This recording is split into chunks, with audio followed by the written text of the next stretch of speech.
It was the sort of headline no one saw coming. Elon Musk, the genius inventor behind Tesla, SpaceX, and countless other groundbreaking ventures, was about to do something unexpected, something no one could have predicted. He was going to compete against a 5-year-old, not in a race, not in a math quiz, but in a game of chess. The news spread quickly across social media. People couldn't believe their eyes as they read the headline. Elon Musk faces off against 5-year-old chess prodigy. What happens next will shock you. How could this be possible? A child barely old enough to tie her own shoes was going to challenge one of the brightest minds of our generation? The event was scheduled as part of a charity broadcast for a children's educational foundation. Musk, known for his unpredictable moves, had agreed to the match after hearing about Olivia Green, a young chess prodigy who had recently defeated a number of seasoned adult players in online tournaments. The thought of a 5-year-old dominating the chess world was both astounding and inspiring, but also, in Musk's eyes, an opportunity for fun. At least, that's how he saw it. As the day of the match approached, anticipation reached a fever pitch. Media outlets began to cover Olivia's rise to fame, interviewing her parents, coaches, and even some of the grandmasters who had seen her play. Olivia's face, shy but determined, appeared on screens everywhere. At just 5 years old, she had the maturity of someone far older, and the world watched in awe as she sat down to play against opponents twice her age, often winning in mere minutes. But it wasn't just the media who were interested in Olivia. Elon Musk, never one to shy away from a challenge, was intrigued by the idea of a match with the young prodigy. To Musk, chess was a game of logic, strategy, and foresight, a game that required sharp intelligence and an ability to think several moves ahead. Musk prided himself on being able to outthink almost anyone. But now, he was about to face an opponent with the potential to outmaneuver even him. The buzz was undeniable. What if she beats him? Some wondered. Could a child really defeat Elon Musk? And more provocatively, if she does win, what does that say about the way we measure intelligence? The question was inescapable. Could Musk, with all his knowledge of technology and science, be bested by a 5-year-old? Olivia Green was not your typical 5-year-old.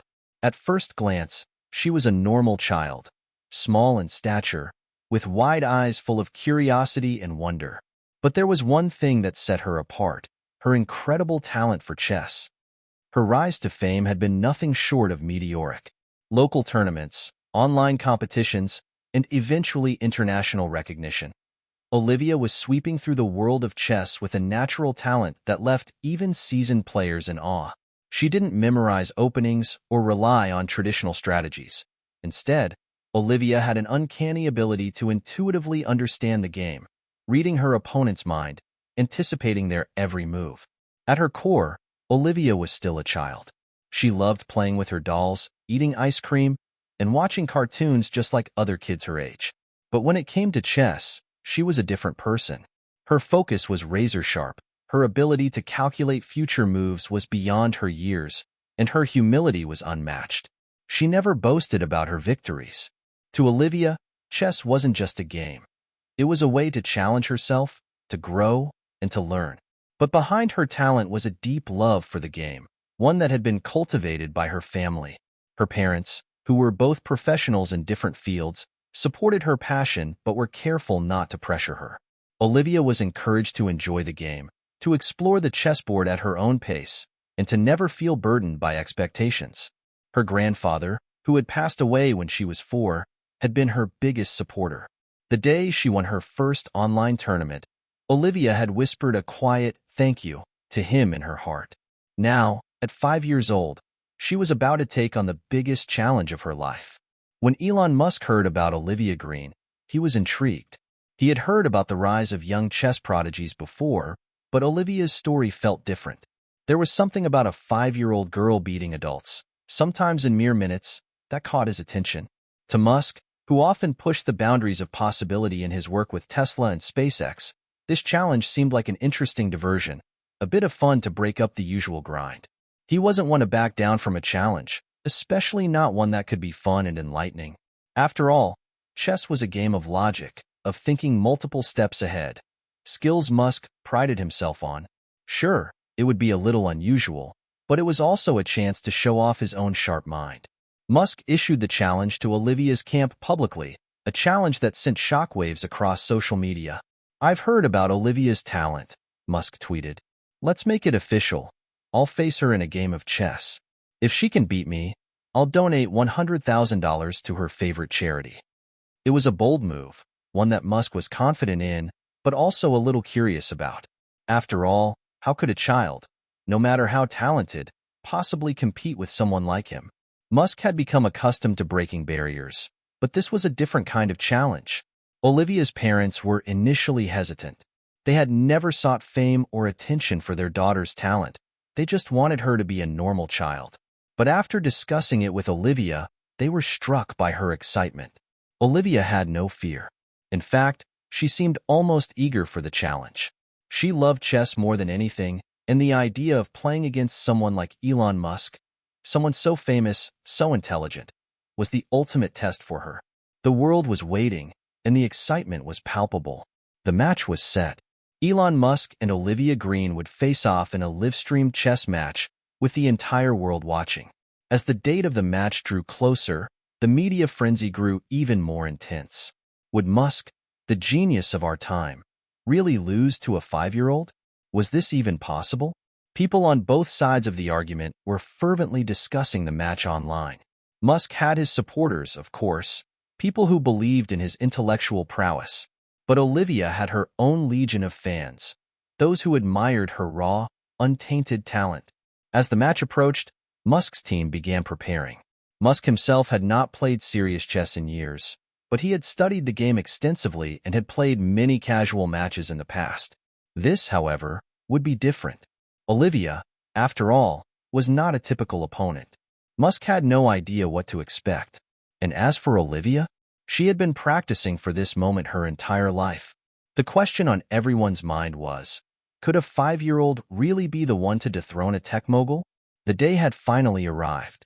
The world had been waiting for this moment, the moment when Elon Musk would sit across from Olivia Green, the 5-year-old chess prodigy, in what could only be described as a historic match. A sea of cameras, reporters, and excited spectators filled the studio, each hoping to witness an unforgettable event. The setting was perfect for such an extraordinary occasion.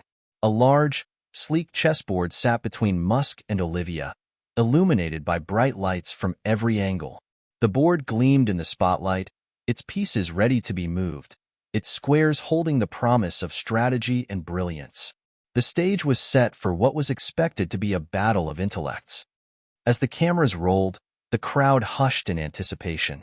Musk, dressed in his usual black t-shirt and jeans, appeared calm and collected, but his mind was racing.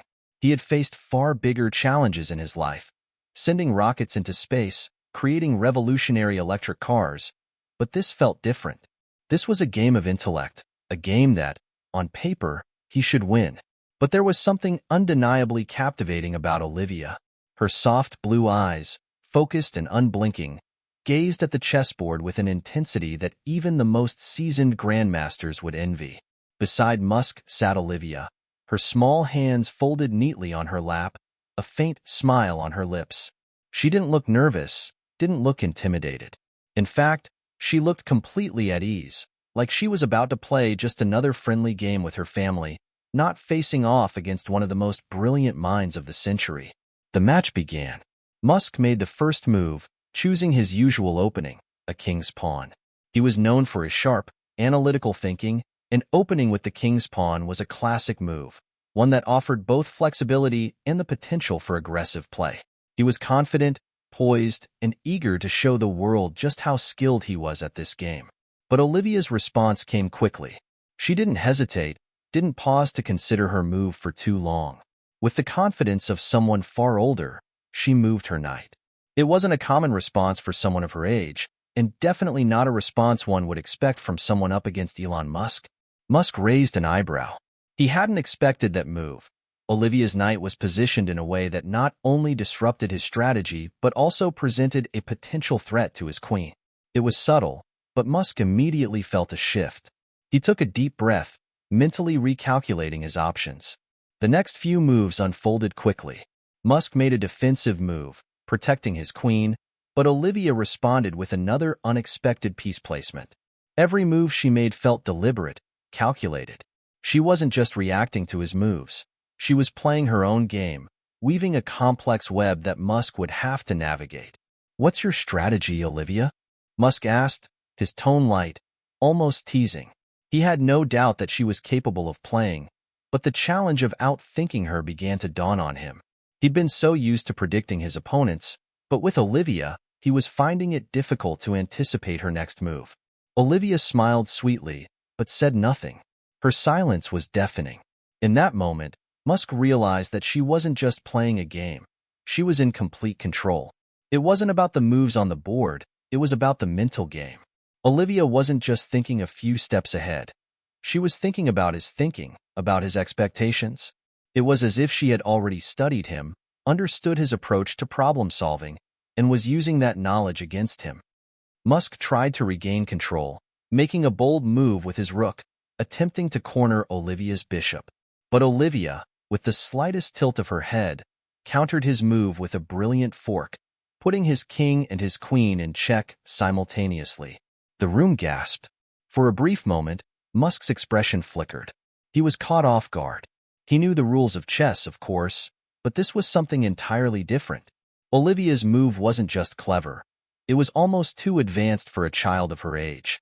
It felt as though she had a deep, almost supernatural understanding of the game.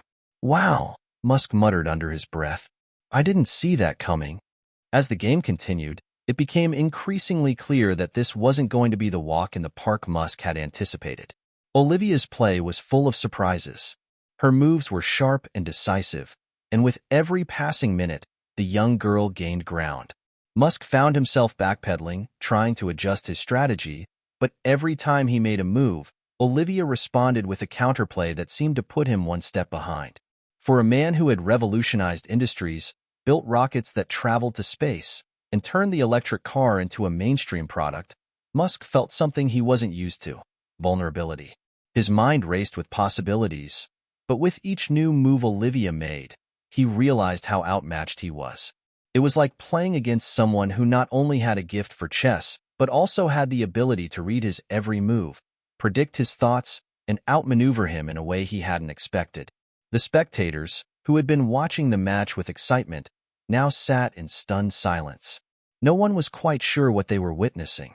The crowd was used to Musk's genius. But this wasn't just a game anymore. Olivia had turned the match into something more.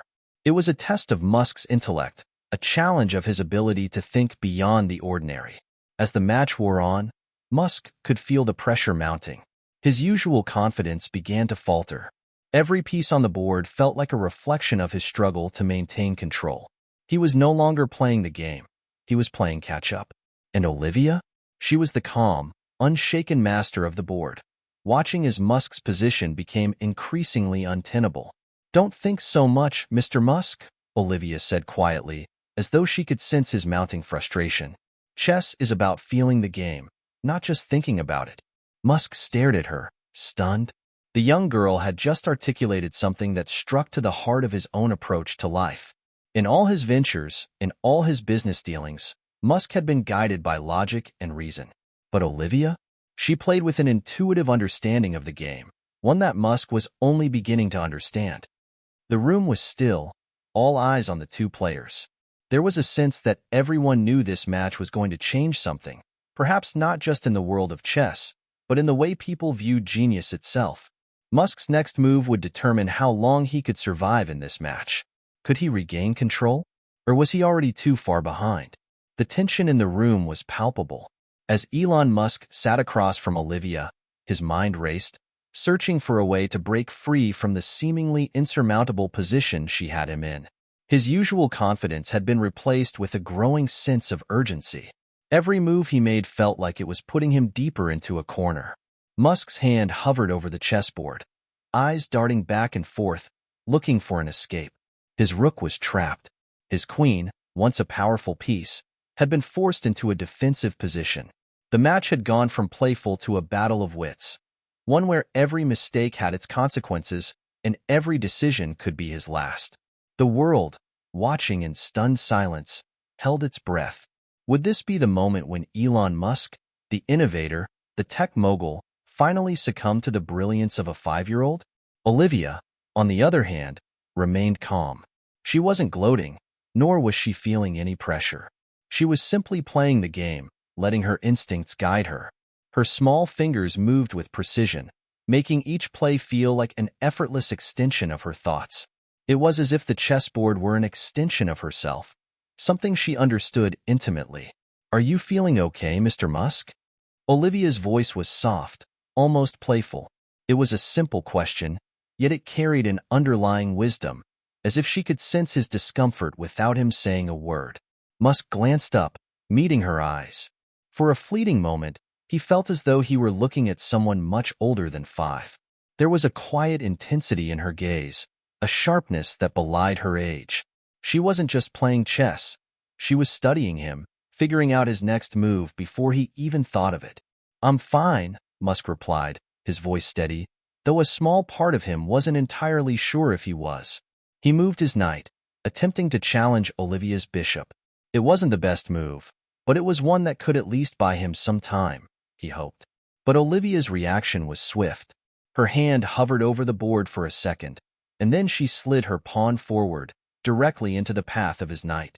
It was a quiet, calculated move, one that blocked his knight entirely and opened up a new avenue for Olivia to attack. The crowd gasped again. Musk had been hoping to shift the momentum, but Olivia had anticipated his every move, making his strategy irrelevant. Musk leaned back in his chair, his mind racing. He had faced some of the best minds in the world, scientists, engineers, and business leaders, but none of them had ever been able to anticipate his moves like Olivia did. It was as though she understood him in a way no one else had. She wasn't just playing chess. She was reading his mind. He looked around the room, seeking any distraction, anything that might offer a new perspective. But there was nothing. It was just him and Olivia, locked in a battle that no one had truly expected to unfold the way it had. The next few minutes were a blur. Musk tried several tactics, moving his queen into a more offensive position, attempting to place pressure on Olivia's pieces. But every time he thought he had found an opening, Olivia countered with a response that felt like she had already seen a dozen steps ahead. And then it happened. With a quiet, almost imperceptible movement, Olivia slid her rook into position. Musk's queen was now trapped in a corner, unable to move without being captured. It was a brilliant play, one that Musk hadn't seen coming. He was now in check, his king exposed. Olivia had him exactly where she wanted him. The room fell silent as the gravity of the moment sank in. Musk was trapped. He had no moves left to make that could save him. Olivia's rook was in perfect position to finish the game. Musk, ever the pragmatist, took a deep breath. This was it. He was about to lose to a 5-year-old. His mind ran through the countless scenarios in which he could somehow wiggle out of this situation, but there was nothing. Olivia had outplayed him, no question about it. "Checkmate," Olivia said softly, her voice almost serene. It wasn't a loud proclamation. There was no triumph or victory dance, no outburst of excitement. It was just a quiet statement, as though she had been waiting for this moment all along. Olivia Green, at 5 years old, had just defeated Elon Musk in a game of chess. For a moment, Musk sat there, stunned. His mind took a few seconds to process what had just happened. How had she done it? How had a child, someone so young, managed to read his every move, to stay 2 steps ahead of him throughout the entire match? Olivia sat back in her chair, folding her hands in her lap. She glanced at Musk and gave him a small, polite smile. There was no arrogance in her expression, no gloating. She simply seemed content, almost peaceful in her achievement. Musk, still processing, finally smiled. "I didn't see that coming," he admitted, shaking his head in awe. He extended his hand across the board. "You're a genius, Olivia. I'm genuinely impressed." Olivia's eyes twinkled, but her response was modest. "Thank you, Mr. Musk," she said, her voice soft but filled with gratitude. It was fun. The crowd erupted into applause. The air was thick with disbelief and admiration, but also a sense of awe. Everyone had come to watch a match between a brilliant adult and a prodigious child, and now they were witnessing something extraordinary, a new kind of genius. It wasn't just about who had won. It was about how Olivia had played the game, not just with intelligence, but with grace and humility. She had outsmarted Elon Musk, and in doing so, she had shown the world that sometimes intelligence comes in the most unexpected of packages. As the applause roared, Musk turned to the camera and addressed the millions of viewers watching from home. "I've built rockets, electric cars, and AI-driven technologies," he said with a smile. "But today, I've learned something more important. Intelligence doesn't come in a single form. It doesn't have an age limit, and it can come from anywhere, even from a 5-year-old. The aftershocks of the chess match reverberated far beyond the confines of the room. What was supposed to be a lighthearted and entertaining event, a battle between an adult tech mogul and a 5-year-old chess prodigy, had turned into something much more profound. The outcome had stunned everyone. Olivia Green, at the age of 5, had not only beaten Elon Musk at chess but had done so with a level of skill and insight that made the world sit up and take notice. It didn't take long for news of the match to go viral. Social media platforms were flooded with reactions, from disbelief to admiration. The hashtag Olivia versus Musk began trending worldwide. Thousands of tweets, posts, and videos poured in, each one marveling at the unexpected turn of events. Memes circulated, some humorous, some awestruck, but all of them shared a common sentiment. The world had just witnessed something extraordinary. Journalists from major news outlets scrambled to interview experts, psychologists, and chess grandmasters, all of whom weighed in on the significance of the match. What had just happened? Could a 5-year-old truly outthink one of the brightest minds of the generation? Was this a fluke, or did it suggest something deeper about intelligence and potential? The media frenzy only grew as interviews with Olivia's parents, coaches, and peers flooded the airwaves. Olivia, for her part, remained calm and humble, just as she had been during the match. She never seemed to grasp the enormity of what she had done. To Olivia, chess was just a game, and she had simply played the best way she knew how. "I just love chess," Olivia told a reporter during one of the interviews. "It's fun to think about all the moves before I make them. I like playing with my family, and sometimes I like playing with Mr. Musk. He was a really good player, but I guess today was my day." Her words, simple as they were, had a profound impact. It wasn't just the win that captivated people. It was Olivia's innocence and genuine love for the game. Her perspective on success was refreshingly free of ego, and that resonated with people around the world. Many saw Olivia's victory as a symbol of untapped potential, of the ability to achieve greatness regardless of age, background, or expectations. The world of chess was also buzzing. Grandmasters, who had initially expressed skepticism about the match, now couldn't stop talking about Olivia's strategy. She had beaten Musk not by following traditional textbook moves, but by using an intuitive, almost mystical understanding of the game. While the chess community had long known that children could be prodigies, Olivia's performance was different. She wasn't just a child prodigy, she was a force to be reckoned with. The chess world's fascination with her only deepened after the match. Invitations to compete in prestigious tournaments came pouring in from around the globe. But Olivia, as much as she loved playing, didn't seem interested in the fame that followed. Her focus remained firmly on the game itself. "I just want to keep playing," she said in one interview, "and learn more." The story of Olivia's triumph also had a profound effect on Elon Musk. While it was clear that he was taken aback by the result of the game, Musk was not one to shy away from challenges or setbacks. His initial reaction after the match had been a blend of surprise and admiration, but as the dust settled, he found himself reflecting on the larger implications of the event. In a rare move, Musk took to Twitter shortly after the match and posted the following message: "I've always said that the most important thing in life is to never stop learning. Today, I learned something crucial. Intelligence comes in many forms, and sometimes it arrives in the most unexpected places. Olivia is a true genius, and I'm proud to have played against her. If she can do this at 5, I can't wait to see what she accomplishes in the future." The tweet went viral, with thousands of people praising Musk for his humility and for acknowledging Olivia's brilliance. Musk, known for his sometimes brash confidence, was not one to shy away from admitting when he was outdone, and his openness won him a great deal of respect. In a world that often celebrates the winners, Musk had shown that it was okay to lose, especially when the loss was to someone as remarkable as Olivia. But the effects of the match weren't confined to just the world of chess or the tech community. Olivia's victory sparked broader discussions about the nature of intelligence, education, and the way society perceives children's abilities. Many psychologists and educators weighed in, highlighting that intelligence isn't necessarily tied to age or traditional educational milestones. The discussion became less about who won and more about how society can better nurture untapped potential. What if we looked at education differently, they asked. What if we gave children like Olivia more opportunities to explore their natural talents, free from the constraints of traditional learning? Olivia's story became an inspiration for children everywhere. Parents began to share the tale of the young chess prodigy with their kids, showing them that anything was possible. It didn't matter if they were 5 or 50. What mattered was the willingness to push boundaries, to think differently, and to embrace learning in all its forms.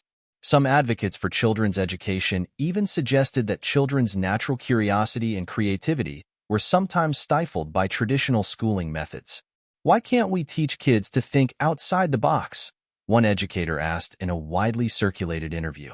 If a 5-year-old can defeat one of the world's top thinkers in a game of chess, what else could they achieve if given the right support?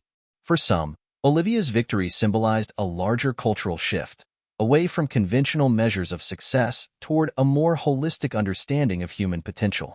Her win encouraged people to redefine what it meant to be a genius and to reconsider how we encourage creativity, critical thinking, and problem-solving skills in our children. Elon Musk's foundation, which had been involved in a number of philanthropic projects related to education, even began to explore initiatives aimed at supporting young minds like Olivia's. Musk had long been an advocate for fostering innovation in youth, and Olivia's stunning performance gave him an even greater sense of urgency to ensure that children around the world had access to the resources they needed to grow, learn, and thrive. As for Olivia, life continued much as it had before the match. She was still the same playful, inquisitive little girl who loved playing chess with her family. She still spent her days practicing, honing her skills, and watching cartoons, a 5-year-old at heart. But there was no denying that her life had changed forever. The world now knew her name, and the chess community had taken notice of her unparalleled talent. In the months that followed, Olivia was invited to more tournaments, including a chance to play against some of the world's top grandmasters. While many saw her future as bright as the stars, Olivia herself remained grounded. "I just want to play and keep learning," she told one reporter. But those closest to Olivia knew something special about her. She didn't play for fame, recognition, or glory. She played because she loved the game. And in a world that often pushes people to win at any cost, Olivia's pure love for chess was perhaps the most inspiring lesson of all. The world had moved on from the extraordinary match between Elon Musk and Olivia Green. Headlines had shifted, new stories had emerged, but there was an undeniable sense that something had quietly shifted. While Olivia's victory was initially met with awe and fascination, it soon became clear that her triumph wasn't just about chess. It was about something deeper, something that transcended a single game. Her victory had ignited a quiet revolution in the way people thought about intelligence, learning, and potential. It was a revolution that, for the most part, went unnoticed by the mainstream media. The cameras had moved on, but the ideas Olivia's match stirred continued to grow, subtly shaping conversations across classrooms, boardrooms, and family dinner tables. Olivia's win over Musk had challenged conventional ideas about intelligence. It had revealed that genius wasn't something to be discovered in adults after years of training and experience. Instead, it was a spark that could emerge anywhere, at any age, if nurtured in the right environment. In the months after the match, educators across the world began rethinking how they measured a child's potential. Schools and parents alike began to see the value in fostering creativity, critical thinking, and curiosity, qualities that Olivia had displayed so effortlessly during her game with Musk. An influential article in the New York Times called "Beyond the Test: Rethinking Intelligence in a Digital Age" became a talking point in educational circles. It discussed how the traditional emphasis on standardized testing and rigid curricula might be stifling a child's true potential. Olivia's success, the article argued, was proof that children needed more freedom to explore and develop their innate talents in ways that didn't always conform to traditional expectations. Maybe we've been looking at intelligence all wrong, the article stated. Instead of testing how well children can memorize facts, we should be testing how well they can think critically, solve problems creatively, and adapt to new situations. Olivia Green may not be the first child prodigy, but her story shows us that genius can't be contained in a box or a classroom. The conversation quickly spread as parents, teachers, and thought leaders debated what it meant to foster true potential in children. Across the globe, parents who had previously believed that education was all about grades and rote memorization began to shift their focus. They started emphasizing the importance of passion, curiosity, and creativity in their children's upbringing. In classrooms, educators started using more interactive, student-centered approaches. They encouraged children to explore topics they were passionate about, from science and technology to art and philosophy. The rigid, one-size-fits-all approach to education began to slowly give way to a more individualized model, one that valued a child's unique ways of thinking. One story that emerged from this shift came from a small school in Montana, where the principal, inspired by Olivia's story, introduced a genius hour for students. The concept was simple. For 1 hour a week, children could work on any project that sparked their curiosity, whether it was building a robot, writing a story, or creating a piece of art. The results were stunning. Children who had previously struggled with traditional subjects flourished when they were given the freedom to explore their passions. Students were not only learning but excited to learn. Elon Musk, too, was impacted by the match in ways he hadn't anticipated. The story of Olivia's victory had sparked a series of reflections about his own approach to innovation and his larger mission in life. After all, Musk had spent his career pushing the boundaries of space exploration, electric vehicles, and AI. But the chess match with Olivia had made him realize that the future of humanity lay not just in advanced technologies, but in the way the next generation was educated. Musk had always been a proponent of unconventional thinking, but it was only after the match that he began to think about how that philosophy could extend to the classroom. He was inspired by the realization that true innovation comes not from following prescribed paths, but from being able to think independently and creatively. In the months following the match, Musk became involved in several educational initiatives aimed at encouraging creative problem-solving and critical thinking in young children. Through his foundation, Musk partnered with educators and innovators to create programs that would give kids the tools to think outside the box. They weren't just teaching kids how to memorize facts. They were teaching them how to ask the right questions and to challenge conventional wisdom. One of his initiatives, called Space for Curiosity, was designed to give young children access to interactive learning experiences related to space exploration and technology. The program combined hands-on activities like building simple rockets, coding games, and learning about AI, with mentorship from engineers, scientists, and entrepreneurs. The idea was to show kids that the world was full of problems to solve, and that they, too, could be part of the solution, no matter how young they were. "I've been in the business of solving big problems for a long time," Musk said at the launch of the program. But what if the next generation of problem solvers is already out there, waiting for the right tools and the right encouragement to make their mark?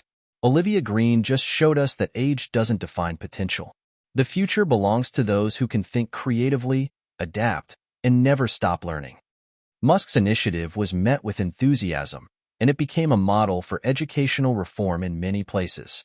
Students who participated in the program were encouraged to think critically, explore new ideas, and pursue projects that were personally meaningful to them. The emphasis was on fostering creativity rather than adhering to a strict set of academic standards. Despite the media frenzy and the mounting attention, Olivia Green remained largely unaffected. She didn't seek fame or accolades. She simply wanted to play chess. At home, she was still the same playful, curious child who loved puzzles and spent hours absorbed in her favorite activities. The fame surrounding her match with Musk was, to her, just another piece of the puzzle. Something interesting, but not the main event.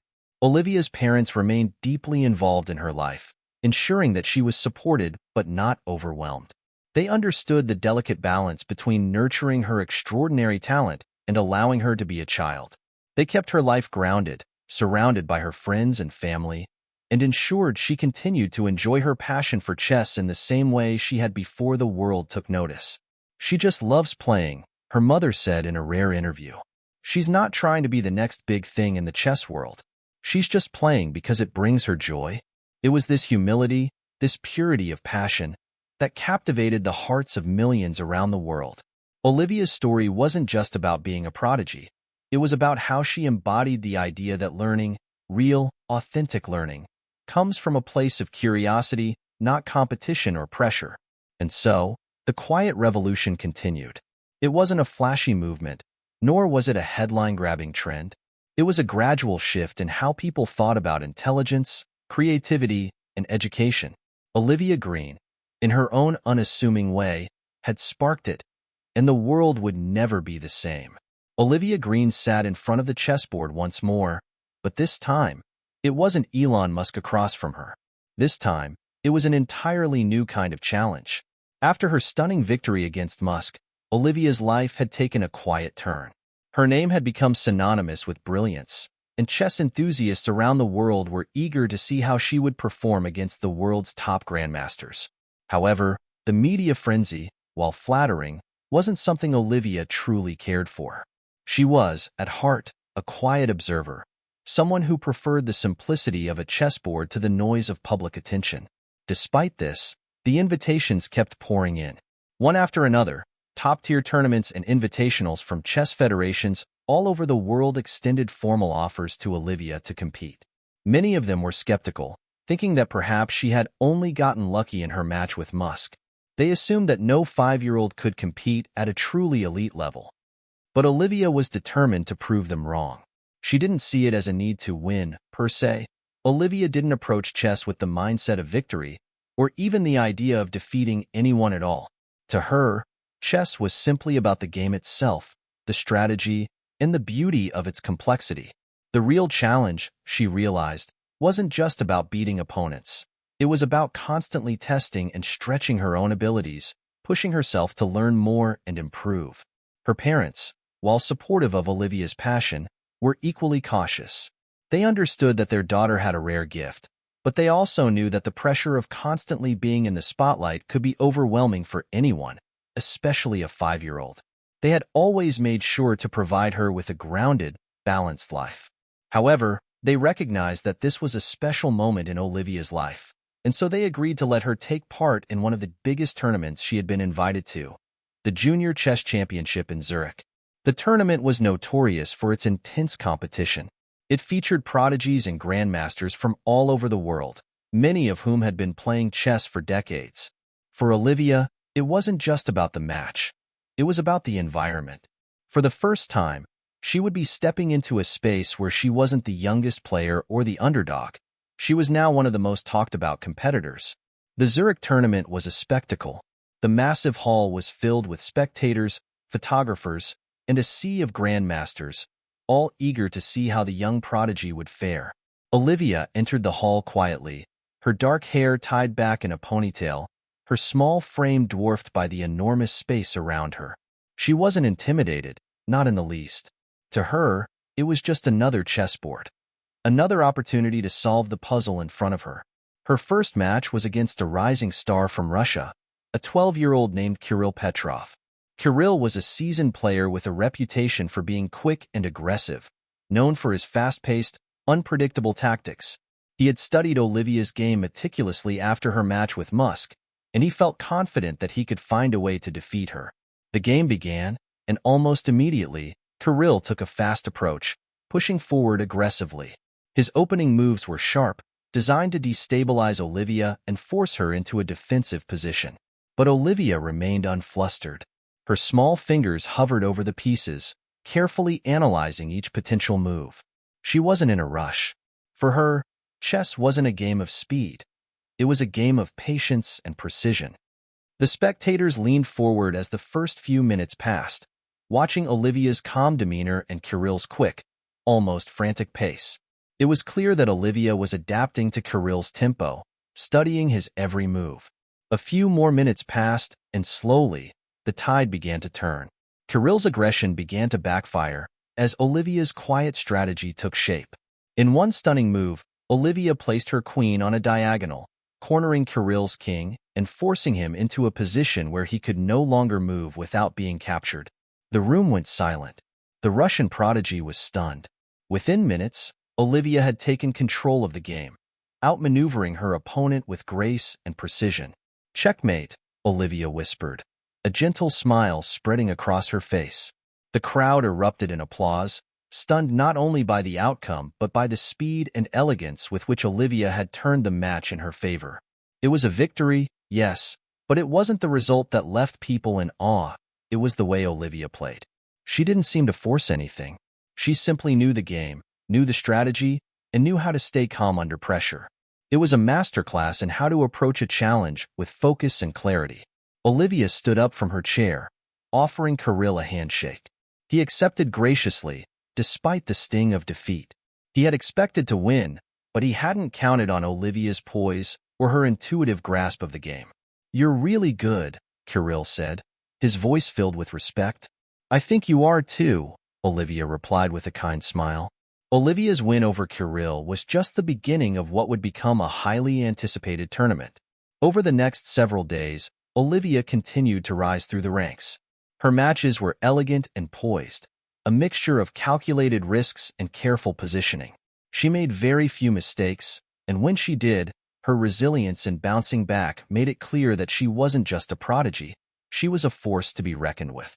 But as the tournament progressed, Olivia faced a new challenge, a quiet, intense rivalry with a young girl from India named Ananya Gupta. Ananya was a formidable player in her own right, known for her deep strategic insights and her ability to maintain a calm, analytical approach to the game. She had studied Olivia's style, just as Kirill had, and she was determined not to let the young prodigy take the crown without a fight. Their paths finally crossed in the final round of the tournament. It wasn't just a chess match anymore. It was a clash of two minds who were both hungry for victory, two young prodigies who had captured the world's attention. As the match began, the energy in the room was electric. Ananya and Olivia sat across from each other, their eyes locked in silent concentration. Olivia could sense the pressure, but she didn't let it rattle her. She knew that the key was to stay focused, to let the game come to her. The first few moves were cautious. Each girl tested the other, looking for weaknesses, pushing and pulling in a complex dance of tactics. But as the game unfolded, it became clear that both players had prepared for this moment in ways that went far beyond their years. It was a battle of wits, a test of patience, strategy, and nerves. For Olivia, this wasn't just about winning anymore. It was about the thrill of the game, the challenge of pushing her mind to its limits. And in that moment, both girls knew that no matter who won, they had already made history. The chessboard stood between Olivia Green and Ananya Gupta like a battlefield, silent, tense, and brimming with potential. The final round of the Junior Chess Championship in Zurich had come down to this. The young prodigies, each a master in their own right, were locked in a contest of wills, their every move calculated, their every glance a silent challenge. The room was filled with spectators, reporters, and fellow competitors, but all of it seemed distant to Olivia. She could hear nothing but the soft clicks of the chess pieces as they moved, the faint rustle of papers on the floor, the rhythm of her own breath. Ananya's movements were equally deliberate, measured. She was calm, collected, but Olivia could sense the fire behind her eyes. Ananya was determined to win, and Olivia knew this would be her toughest match yet. Olivia wasn't just playing for the victory. She was playing for something more profound.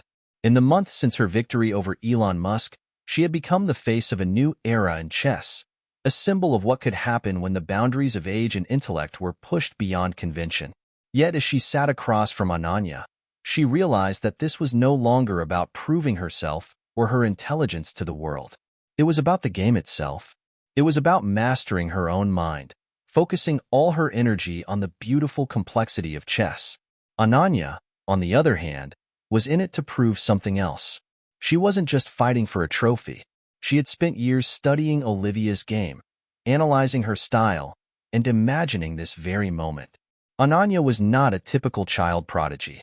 While she respected Olivia's skills, she was hungry for the title, driven by the belief that it was her turn to shine. The quiet determination in Ananya's movement spoke volumes.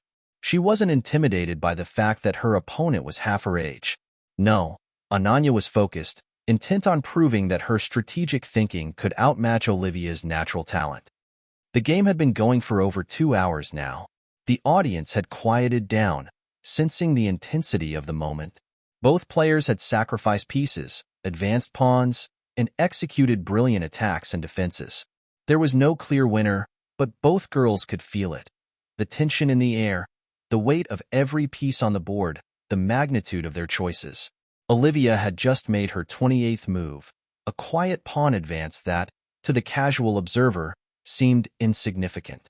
But in reality, it was a strategic play designed to create an opening for her queen. Ananya's brow furrowed as she analyzed the new position. Her mind raced. She had expected Olivia to continue her attack on the left side of the board, where Olivia had been making aggressive moves earlier in the game. Instead, Olivia had surprised her with this subtle shift. Ananya paused, her eyes narrowing. She knew that Olivia had just set a trap. The problem was that Ananya couldn't see the trap right away.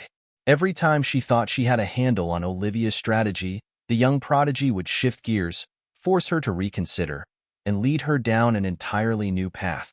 Ananya's mind was a whirlwind, trying to anticipate what Olivia would do next while calculating her own move. The pressure was building. Every second felt like a lifetime. Olivia could see the moment Ananya realized she had been drawn into her web. A slight shift in her opponent's posture, a tightening of the lips, and Olivia knew.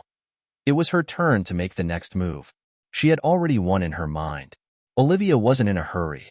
She had learned that patience was just as important as speed. In her mind, she pictured the game as a series of interconnected threads, each one leading to another. Each move had been a step in a larger plan. Now, all the pieces were in place. In a calm, fluid motion, Olivia moved her queen diagonally across the board, crossing into Ananya's territory. It was a bold move, one that seemed to come from nowhere, yet it was the culmination of everything Olivia had planned. "Checkmate," Olivia said, her voice steady and calm, as she gently tapped the clock. Ananya's eyes widened, her breath catching in her throat. She had been outplayed. There was no way to defend against Olivia's queen now. Every possible move she could make led to the same inescapable conclusion. Olivia had won. The room fell into stunned silence. Ananya stared at the board, her mind still racing, trying to find a way out, trying to find a way to undo the move that had ended the game. But it was impossible. She looked up at Olivia, and there was a moment, a split second, where their gazes locked. Ananya didn't feel resentment. She didn't feel frustration. She felt respect. In that moment, she realized something profound. Olivia was not just a prodigy. She was a master of the game, someone who had a natural, intuitive grasp of chess that few others could match. "Well played," Ananya finally said, her voice quiet but sincere. Olivia smiled warmly, her eyes twinkling with gratitude. "You played well too," she replied, her words simple but honest. The crowd erupted into applause, their cheers filling the hall with energy. Olivia's parents, who had been sitting in the back, exchanged a look of pride. Their daughter hadn't just won the tournament. She had played the game the way it was meant to be played, with grace, with patience, and with an unwavering respect for the game itself. As Olivia walked off the stage, her small frame now beaming with the weight of the victory, she felt a quiet sense of fulfillment. She hadn't played for fame. She hadn't played for validation. She had played for the pure joy of it. And that, more than anything, was what made her so exceptional. Ananya, too, left the stage with her head held high. She had lost, yes, but she had gained something just as valuable. A deep respect for her opponent and the knowledge that she, too, could one day reach the same heights. This match, this game, was not an end. It was a beginning of a new chapter in her own journey, and the realization that the true beauty of chess was in the process of becoming, not the destination of victory. Back in the press room, reporters gathered around Olivia, eager for her thoughts on the game. But instead of focusing on her own brilliance, Olivia turned the spotlight to her opponent.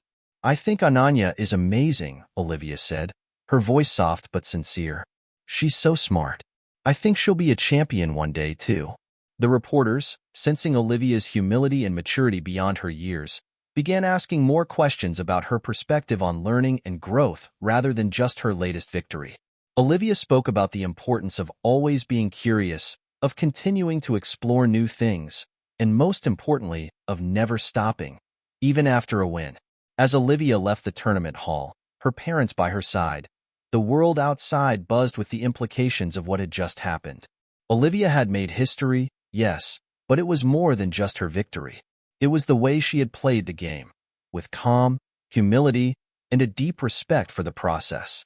She had inspired a new generation of chess players, young and old, to rethink the way they approached the game and life itself. In the months that followed, Olivia's influence only grew. Chess clubs around the world started adopting the idea of focusing not just on competition, but on the joy of the game, the learning process, and the bonds that were formed through strategic thinking and collaboration. But for Olivia, life moved on as it always had. She didn't think of herself as a champion. She was just a girl who loved chess, and that was enough for her. The weeks following Olivia's historic win at the Junior Chess Championship in Zurich were filled with quiet moments of reflection for the young prodigy. Despite the media frenzy and the growing list of invitations to tournaments around the world, Olivia found peace in the simplicity of her home life. She spent more time with her family, played in the park, and continued her studies in other subjects, from mathematics to literature. Her parents, always mindful of keeping her childhood grounded, made sure that the world of chess never consumed her entirely. Yet, there was no denying the impact of her victory. Olivia's name was now a household word in the chess world and beyond. Chess federations from every corner of the globe began reaching out, eager to have her participate in high-profile events. Major tournaments offered to sponsor her. In interviews, she was often asked to speak about her strategic genius and her approach to the game. But Olivia was far from the spotlight. Her true love remained the game itself, not the recognition that came with it. One evening, after finishing her homework and completing a few chess puzzles, Olivia sat on the couch with her father, Henry Green. They were watching an old documentary about legendary chess players, grandmasters from the 20th century who had shaped the history of the game. Henry, who had always been her biggest supporter, looked down at his daughter as she carefully studied the moves on the screen. "You know, Liv," he said quietly, "you've done something incredible, but I want you to remember something important." Olivia looked up at her father, her dark eyes filled with curiosity. "You've only just begun," Henry continued. "You've already achieved so much, but chess is a lifelong journey.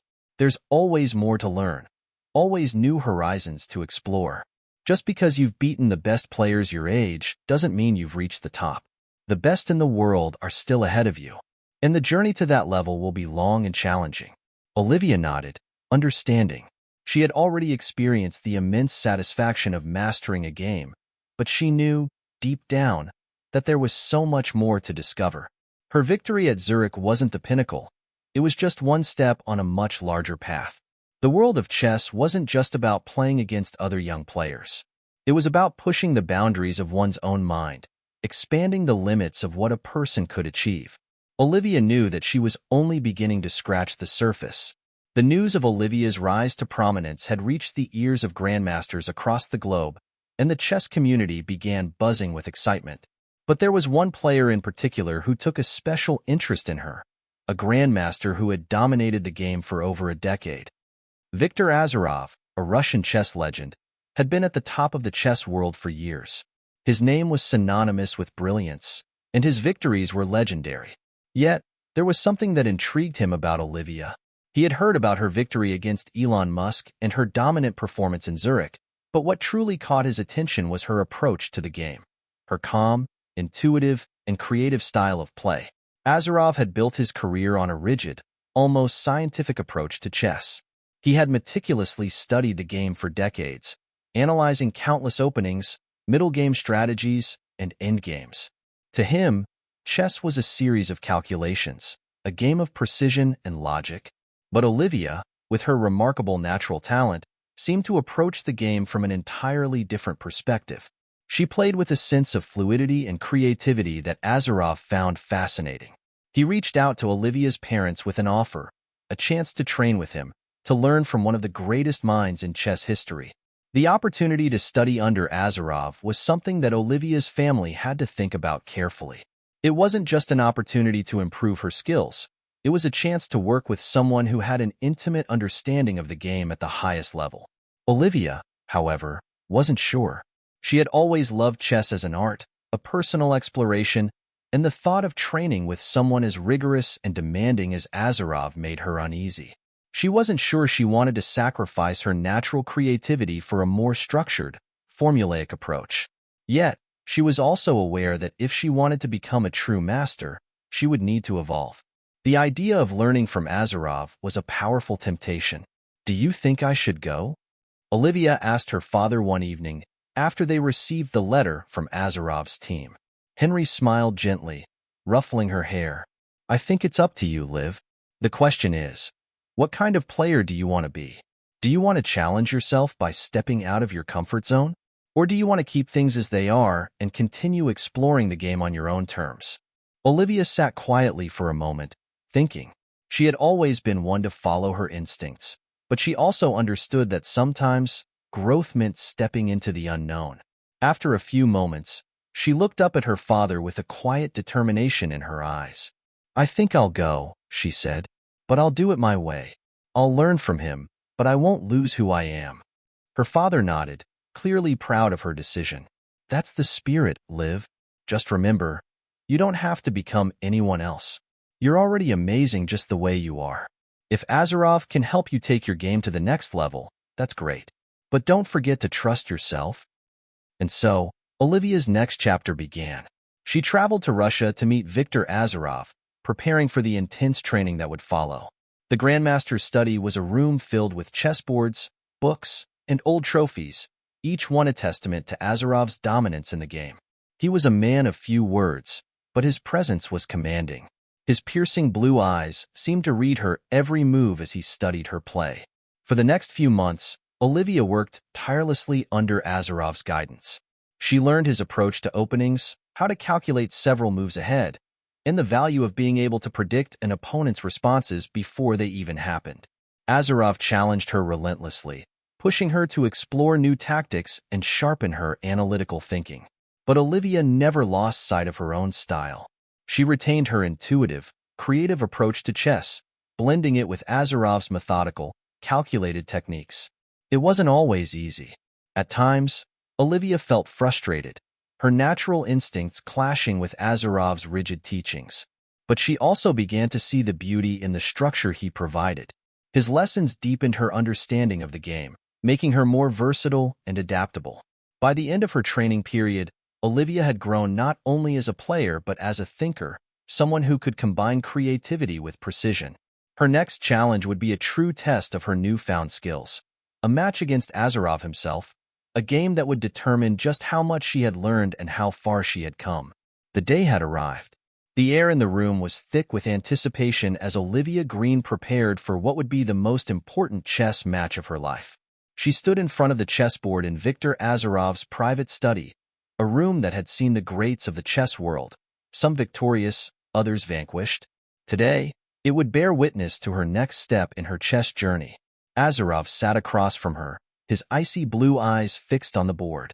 His presence, as always, was calm and imposing. He had coached Olivia for the past several months, teaching her the intricacies of the game, instilling in her the discipline that had made him a chess legend. But now, it was time for the ultimate test, a game between student and master. For Olivia, the challenge wasn't just about winning. It was about proving to herself how much she had grown, how far she had come from that first game in Zurich. The battle would be as much mental as it was physical, as chess often is. The game would require everything she had learned from Azarov, but it would also demand her creativity, the very thing that had set her apart in the first place. "Are you ready, Olivia?" Azarov's voice was calm, almost indifferent, but there was a flicker of something deeper in his gaze. Respect, perhaps. He had seen her potential. Now he wanted to see if she could realize it. Olivia nodded, sitting down at the board. "I'm ready, Victor." The match began. Olivia was always a fan of unconventional openings, and this game was no different. As the first few moves unfolded, Azarov's sharp eyes caught the subtle deviation from standard theory. Olivia had chosen an unusual setup, a variation of the English opening, but with her own twist. Azarov raised an eyebrow. "Interesting," he murmured, but said nothing more. He had trained Olivia to think outside the box, but she was still his student. He expected her to be cautious, to respect the boundaries of classical strategy. However, she wasn't playing like a typical student. She was playing like a grandmaster in her own right, unafraid to take risks and explore new ideas. The first few moves were cautious, as both players established their positions on the board. Olivia's white pieces occupied the center, her pawns moving with purpose. Azarov, on the other hand, set up a solid defense with his black pieces. The tension in the room grew as each player assessed the other's intentions. Olivia had already anticipated Azarov's usual response to her opening. She knew he would try to seize the center and create a stronghold with his pawns. But Olivia had a different plan in mind. She wanted to shift the game to a more dynamic position, where her piece activity would outmaneuver Azarov's defensive setup. It was a daring strategy, and it required precision and timing. Her fingers hovered over the board as she considered her next move. A pawn pushed to advance on Azarov's queen side, opening up lines for her bishops and rooks. The move felt right. She made it with confidence. Azarov's gaze flickered over the board, his lips curling into a slight smile. "You are more than just a prodigy," he said, his voice low but full of admiration. "You have the mind of a true champion." Olivia didn't respond immediately. She was focused, eyes locked on the board, her mind racing ahead to the next sequence of moves. She could feel Azarov's respect, but there was no room for complacency. This wasn't about compliments, it was about winning. As the game entered the middle phase, the intensity only grew. Olivia's opening moves had put pressure on Azarov's position, forcing him to think harder and adapt. He had always been a master of defense, but Olivia had turned the tables on him. Her attack was swift, her tactics subtle yet unyielding. She had learned from Azarov himself how to calculate multiple moves in advance, and now, she was putting that knowledge to the test. Azarov's brow furrowed as he looked at the board. He could see Olivia's plan taking shape, the pieces slowly but surely maneuvering into position. It was a subtle kind of attack, one that relied on positional advantage rather than brute force. She had carefully prepared her pieces to work together, each one playing its part in a larger strategy. Azarov knew that he couldn't afford to make a mistake. His experience told him that, if he let her continue unchallenged, she would soon have him in checkmate. He countered by trying to break up Olivia's pawn structure, launching a well-timed knight sacrifice to create chaos in the center. It was a move that demanded precision, a direct assault on Olivia's carefully constructed plans. Olivia's hand paused midair as she evaluated the new complexity in the position. Azarov's sacrifice was a risky one. He had given up a piece, but in return, he had opened lines for his queen and rooks. Olivia felt the pressure intensify. This wasn't just a game anymore. It was a mental duel, a battle of wills. For several minutes, both players were absorbed in their calculations. The room was completely silent except for the occasional sound of Olivia's fingers tapping the edge of the chessboard, a sign of the deep concentration within her mind. Then, Olivia saw it, the opening, the flaw in Azarov's defenses. With a deep breath, Olivia executed her plan, shifting her knight into the fray, cutting off one of Azarov's escape routes and putting his king in a vulnerable position. It was a brilliant move, one that took Azarov completely off guard. For a brief moment, the Grandmaster's eyes widened as he realized the depth of Olivia's play. She had turned the tables, forcing him into a defensive position with his king exposed. Azarov quickly recalculated, trying to find a way out, but it was too late. Olivia had crafted her attack so precisely that there was no escape. The game had reached its critical juncture. "You've learned well, Olivia," Azarov said, his voice a mixture of admiration and resignation. "I cannot escape this." Olivia knew that this was it. She had achieved the impossible. She had outplayed one of the greatest chess minds in the world, not through brute force, but through a deep understanding of the game, through a combination of creativity, patience, and precision. With a final, decisive move, Olivia placed Azarov's king in checkmate. The room was still. Azarov sat back in his chair, a wry smile creeping across his face. He looked at Olivia with newfound respect, though there was no denying the deep sense of pride he felt for his student. "Well done," Azarov said, his voice soft. "You've surpassed me." Olivia felt a wave of emotion wash over her. She had done it. She had proven herself not just to the chess world, but to herself. All the hours of practice, all the doubts, all the lessons, everything had led to this moment. But even as she savored her victory, she knew that this was only one chapter in her ongoing journey. The game was over, but the learning had just begun. Olivia wasn't just a prodigy anymore. She was a force to be reckoned with, someone who had the potential to change the course of chess history. As Olivia left the study later that evening, her mind was already racing toward the future. There would be new challenges, new opponents, and new lessons to learn. But for now, she allowed herself a moment of quiet satisfaction. The ultimate test had been passed, but this was just the beginning. The victory over Viktor Azarov would forever be etched into Olivia Green's memory as the moment her journey as a chess prodigy truly began. But little did she know, that match against the Russian grandmaster wasn't just a milestone for her. It was the spark that ignited her legend in the chess world. After the game, Olivia's name spread like wildfire. Her victory over Azarov, a player with over 2 decades of experience at the highest level, sent shockwaves through the global chess community. News outlets were quick to label her as the future of chess, the prodigy who had done the unthinkable, outplaying a living legend at just 15 years old. In the following weeks, invitations flooded in from every major chess federation, tournament, and even sponsors eager to work with the now famous young champion. But amidst all the media attention and corporate offers, Olivia kept a level head. She knew that fame, while exhilarating, was only a fleeting distraction. The true battle, the real journey, was still ahead of her. There was still so much to learn, so much to improve. And Olivia, true to her nature, wasn't about to let success get in the way of her growth. The months after her victory saw Olivia's life take on a new rhythm. She continued to study under Viktor Azarov, although their relationship was evolving. Whereas before, Azarov had been the strict coach guiding Olivia through her paces, now their dynamic felt more like that of equals, two minds locked in intellectual combat. Azarov was a teacher, but Olivia had grown beyond the role of mere student. She had a voice in their discussions, her own insights into the game that had earned her Azarov's respect. The match had been an awakening for both of them.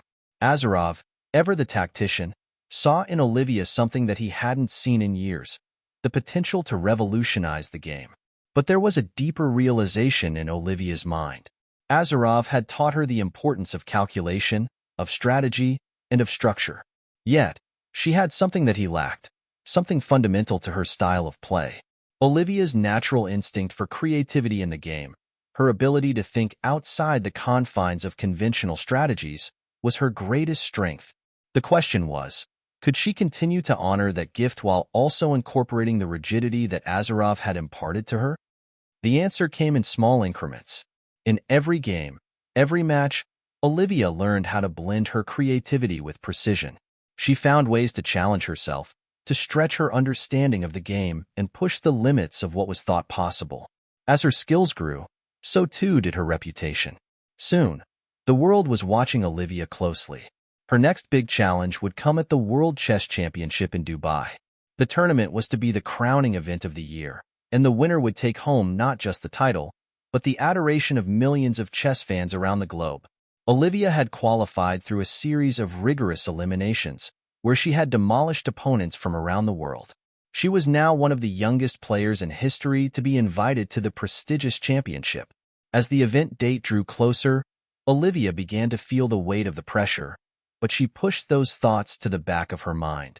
She had been trained for this moment, by Azarov, by her own instincts, and by her unwavering love for the game. The tournament was unlike anything Olivia had ever experienced. The energy in the air was electric, the room filled with the best players in the world. Every match was a battle of wits, a psychological contest as much as a physical one. Olivia's opening round was against an experienced grandmaster from China, one who had dominated the circuit for years. The match was brutal, with both players using every strategy in their arsenal. But Olivia was ready. She relied on the same method that had brought her success in the past, an intuitive approach combined with the precise teachings of Azeroth.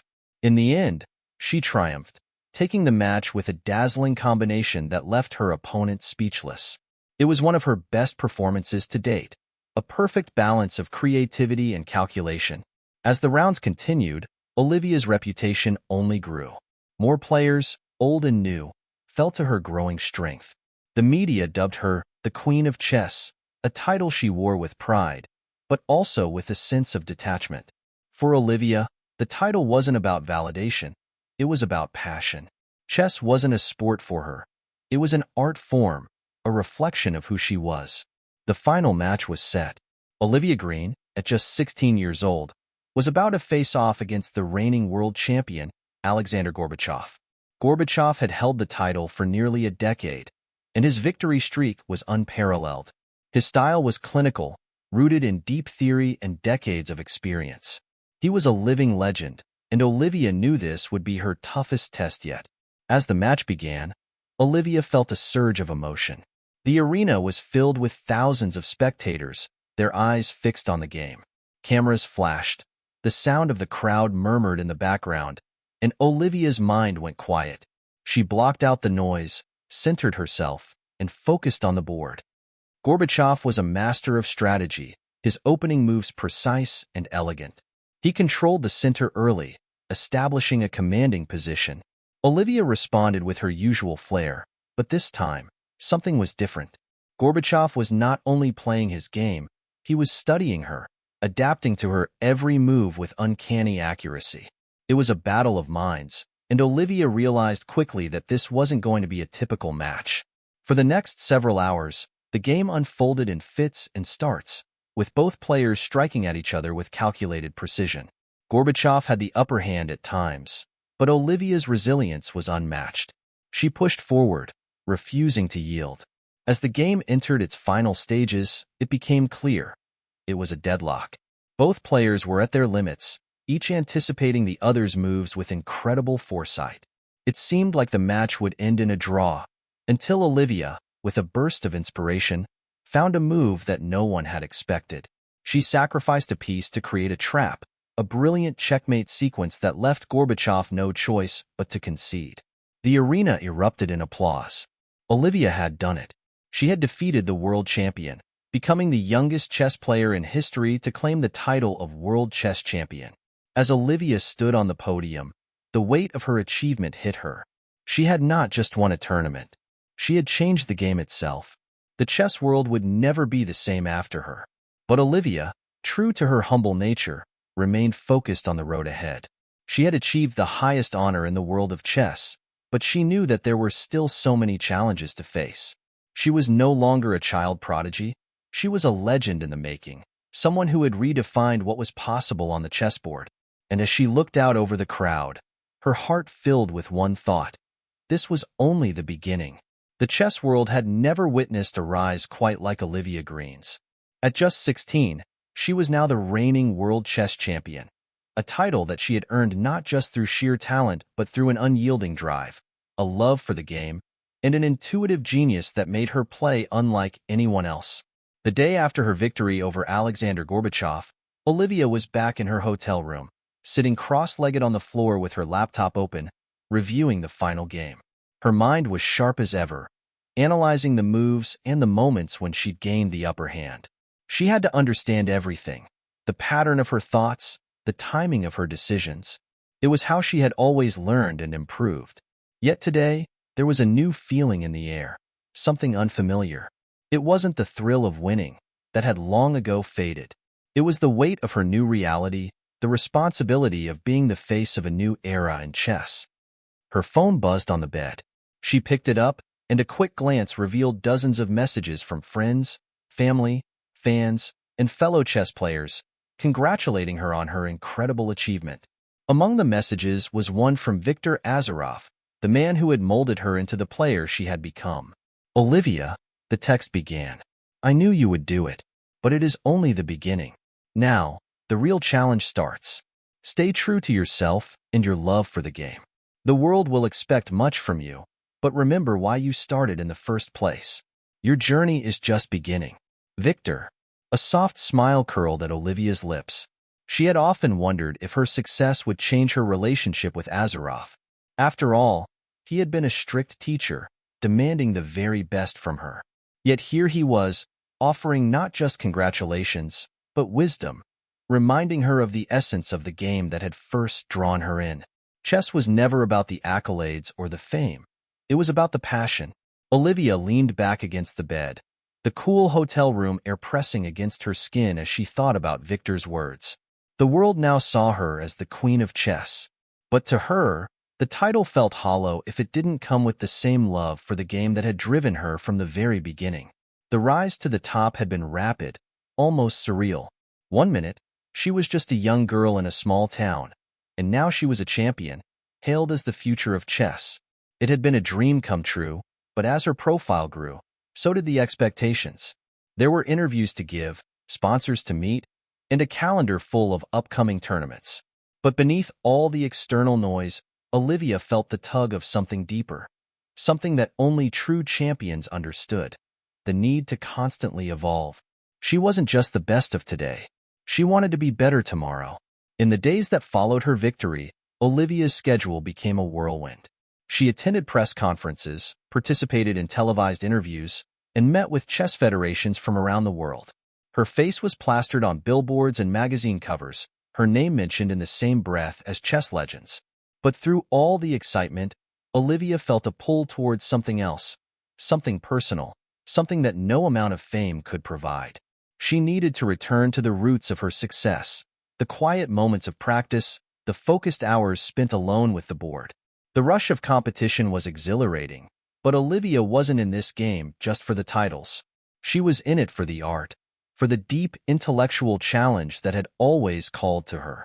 One evening, Olivia slipped away from the frenzy of events and visited a local chess club in Dubai.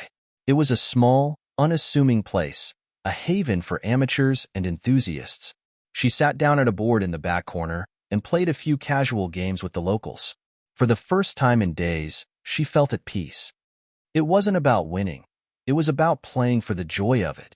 The faces of her opponents lit up when they realized who she was, but Olivia simply enjoyed the experience.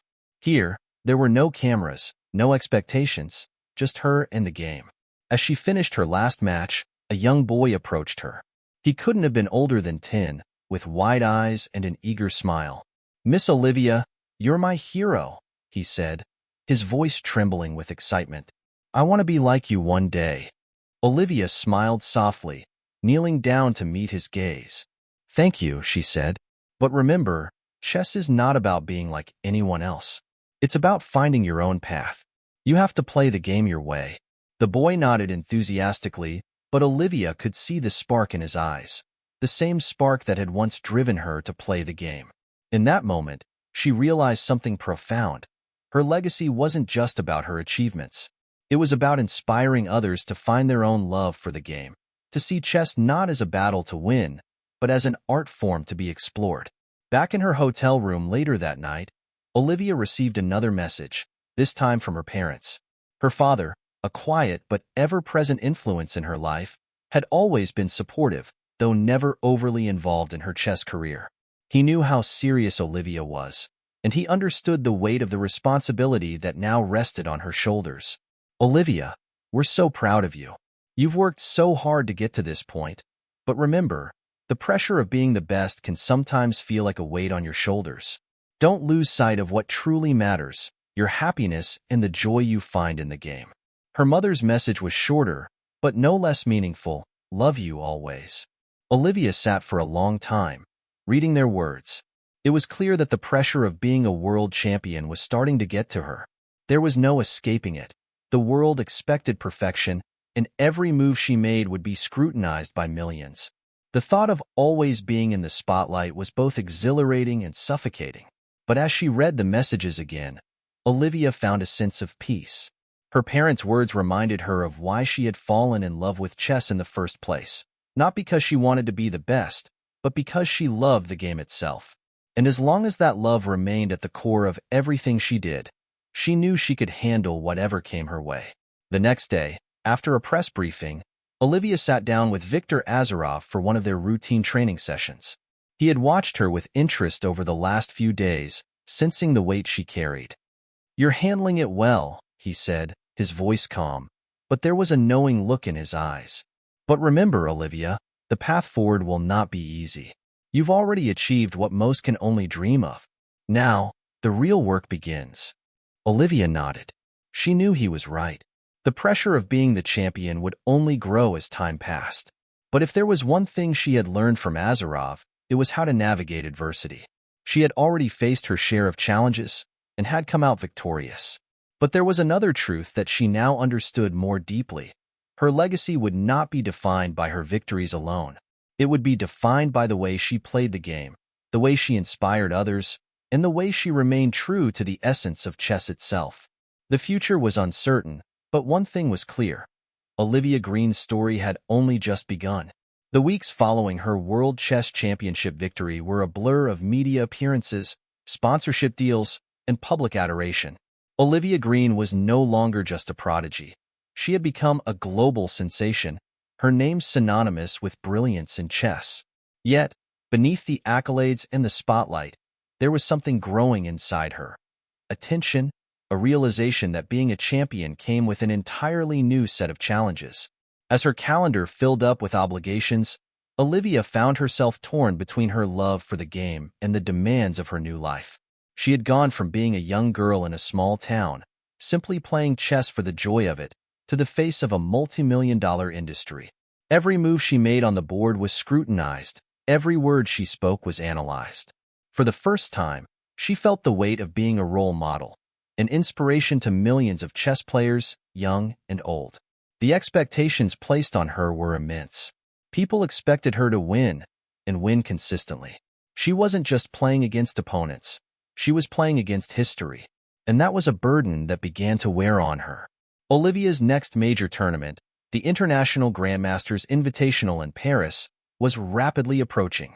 The event was one of the most prestigious in the world, featuring some of the strongest players in the chess community, including some who had never forgiven her for taking the world championship title so quickly. For many, Olivia's sudden rise was seen as a fluke. How could someone so young dethrone a seasoned champion like Alexander Gorbachev? There were whispers behind closed doors, doubts about her ability to maintain her dominance in the long term. Olivia, of course, was determined to prove them wrong. But as the tournament neared, the pressure began to manifest itself in subtle ways.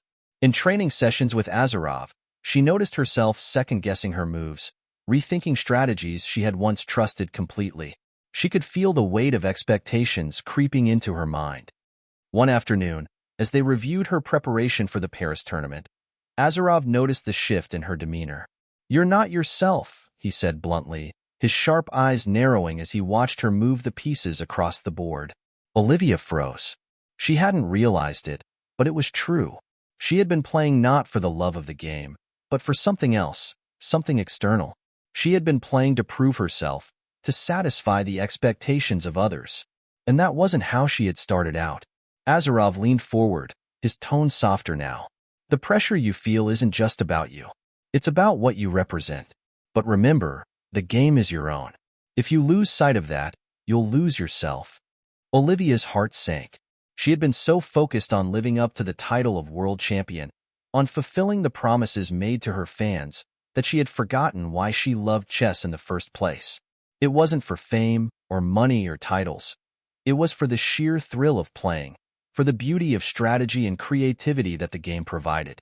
For the first time in months, Olivia allowed herself to breathe. She stopped thinking about winning or losing, about pleasing others or meeting expectations. She just focused on the board, her mind clear, her heart light. The day of the International Grandmasters Invitational arrived, and with it, an electric atmosphere.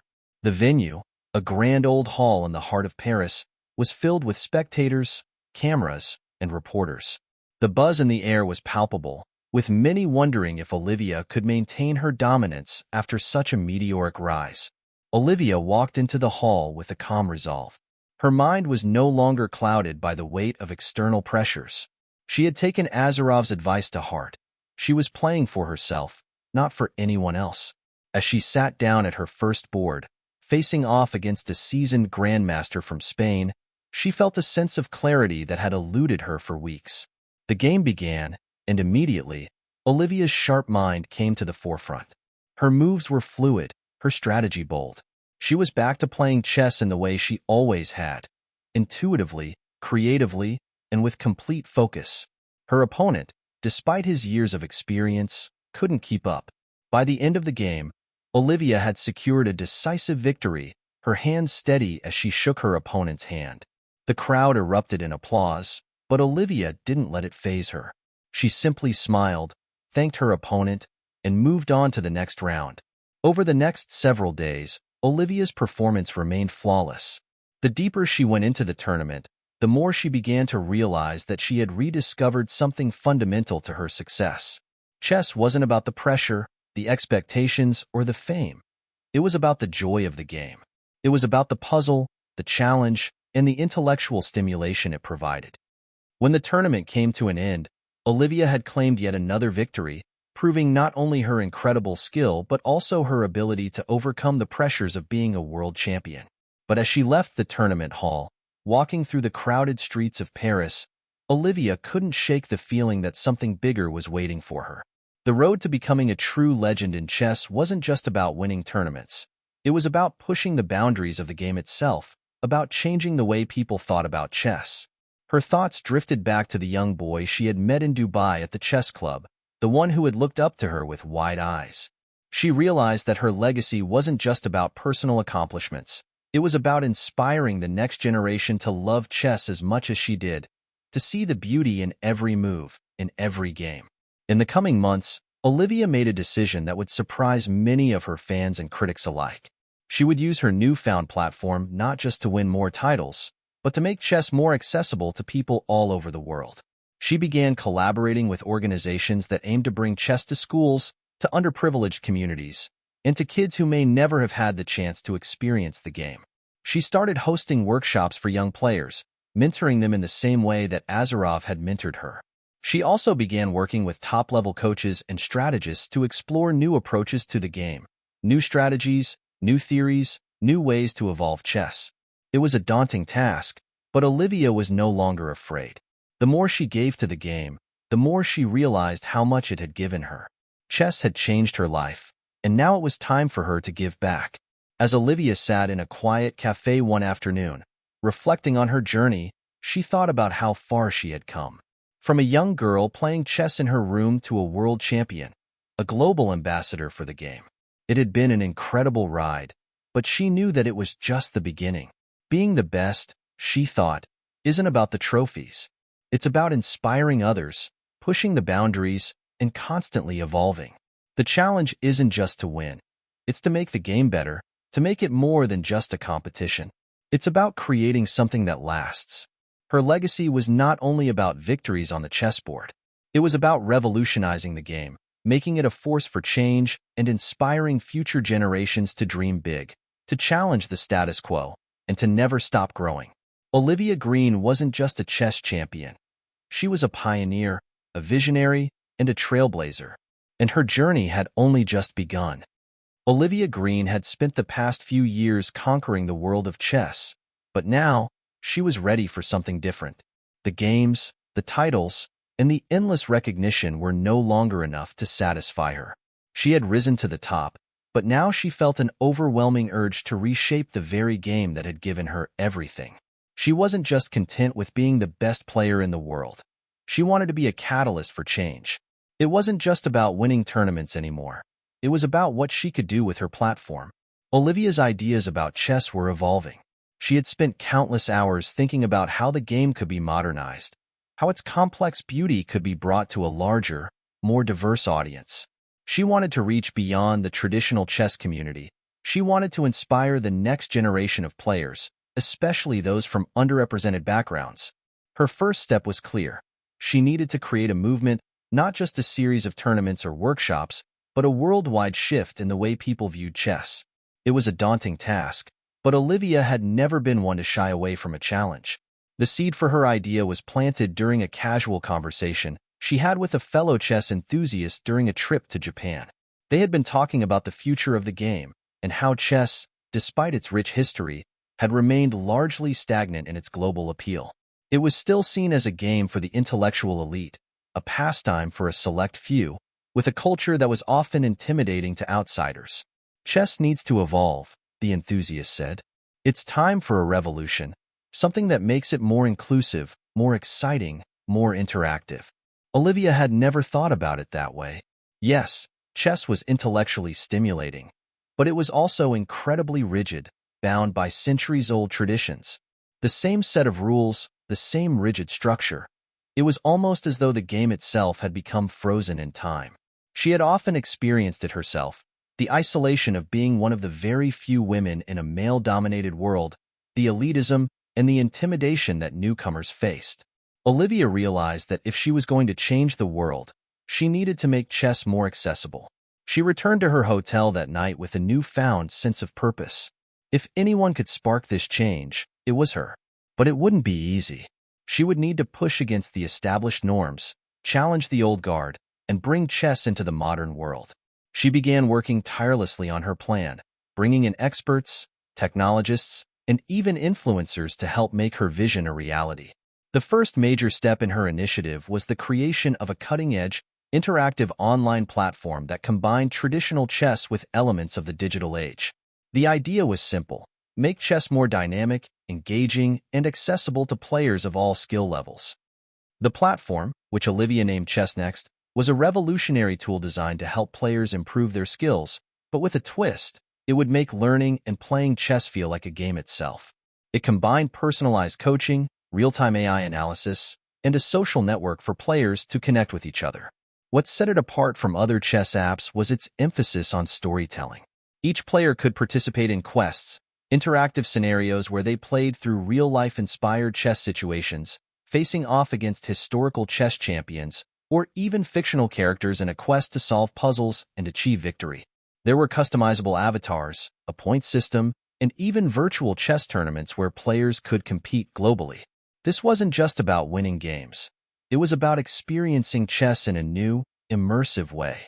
Olivia had partnered with a tech company to build the platform, using her connections in the industry to ensure it was both innovative and user-friendly. But there was a deeper layer to ChessNext.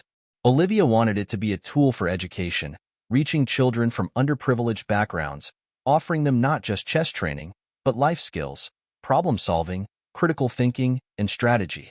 She had long believed that chess had the potential to teach lessons far beyond the game itself. It could help kids learn patience, resilience, and how to navigate setbacks. For Olivia, this was the future of chess, a tool that could be used to break down social barriers, build community, and inspire the next generation of thinkers. As ChessNext began to gain traction, Olivia's focus shifted toward organizing a completely new kind of chess tournament.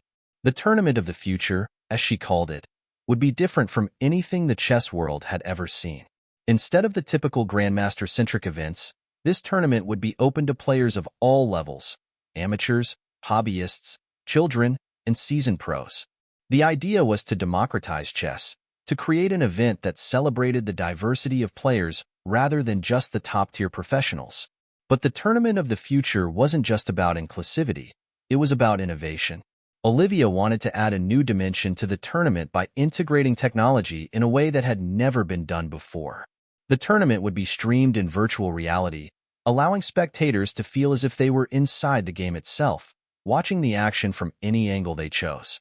Augmented reality elements would allow viewers to follow along with the game in a way that was interactive and visually dynamic. The tournament would also feature live AI commentary, with machine learning algorithms offering in-depth analysis of the games, predicting outcomes, and suggesting moves in real time. This would allow viewers to not only watch, but also learn alongside the players. The chess world was divided. Some saw this as a step forward, a much-needed modernization of a centuries-old game. Others were skeptical, worried that the game's sacred traditions would be lost in the rush to embrace technology. But Olivia was undeterred. She knew that change was never easy, but it was necessary. Chess had to evolve, and she was ready to lead the way. When the tournament of the future was finally announced, the reaction was mixed. Some players embraced the idea, eager to see how technology could enhance their experience, while others, particularly the older generation of chess grandmasters, criticized it. They argued that technology had no place in the purity of chess, that AI analysis and virtual reality would only detract from the true essence of the game. Olivia didn't let the backlash deter her. She knew that in time, the value of innovation would become clear. She had faced adversity before, and she was prepared to face it again. What mattered now was that she was on the path to something bigger than herself. The Tournament of the Future was a bold move, but it was a necessary one. She was building something that would transform the game she loved, something that would inspire future generations and break down the barriers that had kept many from experiencing chess. The tournament was set to take place in just a few months, and the world would be watching. Would Olivia's vision be the future of chess? Or would the game remain firmly entrenched in its past? Either way, Olivia Green was ready for the challenge. She had always believed in the power of chess to change lives, and now, she was ready to prove that it could change the world. The anticipation surrounding the Tournament of the Future was nothing short of electrifying. Chess enthusiasts, tech innovators, and spectators from around the world eagerly awaited the event. It was more than just a tournament. It was the culmination of Olivia Green's vision to revolutionize the world of chess, blending centuries-old strategy with cutting-edge technology. As the tournament's official launch date drew near, the buzz grew louder. The Tournament of the Future wasn't merely about winning games. It was about reshaping the very way chess was experienced. The event promised to offer something for everyone, from amateur players seeking to test their skills to casual viewers eager to witness the next great evolution of the game. Olivia, however, knew that the pressure was on her shoulders. This wasn't just a personal challenge, it was a statement. If the tournament succeeded, it could change the way people thought about chess forever. If it failed, it would set back her mission for years. The stakes had never been higher. The first day of the tournament arrived, and the atmosphere was electric. The venue, a futuristic arena filled with LED screens, virtual reality setups, and high-tech cameras, looked nothing like any traditional chess hall. Large screens hovered above the playing boards, displaying 3D simulations of the games as they unfolded in real time. Spectators seated in the arena could use VR headsets to immerse themselves in the games from any perspective they wanted, while augmented reality overlays brought the chessboard to life, highlighting key moves and strategic shifts. Olivia had worked closely with a team of developers to ensure that the tournament would be interactive for the audience, blending the physical and digital worlds seamlessly. The excitement was palpable as people filed in, each eagerly testing the VR headsets and discussing the upcoming matches. The energy was unlike anything she had ever seen at a chess event. Meanwhile, the online platform ChessNext was buzzing with activity. Players from all over the world were entering the virtual arena, ready to participate in the tournament's preliminary rounds. The AI systems embedded in the platform analyzed their skills and adjusted the difficulty level, ensuring that every player, whether novice or expert, was challenged appropriately. While the technological setup was impressive, the real excitement lay in the tournament itself. Olivia had invited some of the world's best players to compete, but she also welcomed newcomers, players who had never before dreamed of standing on such a stage. For Olivia, this was the true essence of the Tournament of the Future: inclusivity, accessibility, and the ability to bring chess to people from all walks of life. The tournament kicked off with a dramatic opening match between two international stars, the reigning world chess champion, Alexander Gorbachev, and a rising young prodigy from China, Lian Wei. Both players were known for their aggressive and unpredictable styles, and the crowd was on the edge of their seats as the match began. Through the VR system, viewers could watch the game unfold from above, viewing each move as it was made. As the players navigated the opening moves, AI commentary chimed in, offering strategic analysis. It was like watching a high-stakes game unfold on a chessboard that was both real and fantastical, thanks to the augmented reality. Olivia stood at the side, watching intently. She had spent countless hours organizing this tournament, but now that it was finally happening, she realized just how much of a gamble it was. The technology, while groundbreaking, was still new. What if something went wrong? What if the systems malfunctioned? Or the players didn't adapt to the virtual setups? But as she glanced at the crowd, she saw their excitement, their wide eyes, and their eager engagement. The tournament was working, better than she had hoped. The first few matches were a success. The players adapted to the innovative setup, and the audience was mesmerized by the interactive experience. The integration of AI commentary and real-time analysis kept everyone engaged, while the ability to view the game from different angles and perspectives made it accessible to all levels of players. Even those who didn't understand the game fully were entertained, captivated by the spectacle. However, it wasn't just the technology that was winning the day, it was the gameplay itself. The Tournament of the Future showcased some of the most thrilling and innovative chess matches ever seen. Players weren't just playing to win, they were playing to explore the full potential of the game, using new strategies and tactics that had never been attempted in traditional tournaments. As the first round of the tournament progressed, Olivia could see the shift in how chess was being perceived. It wasn't just a game for the intellectual elite anymore. It was a global spectacle, a shared experience that brought together players from all corners of the world. Then, something unexpected happened. In the third round of the tournament, a young girl from Argentina, Maria Lopez, took everyone by surprise. She was a relative unknown, only 14 years old, but her play was nothing short of brilliant. Maria, a product of the ChessNext platform, had learned the game using its interactive tools and had been honing her skills in the virtual tournaments. She had entered the Tournament of the Future as an underdog, but now she was making waves. Her ability to adapt to the unique setup of the tournament was remarkable. She wasn't fazed by the VR environment or the AI commentary. In fact, she seemed to thrive in it.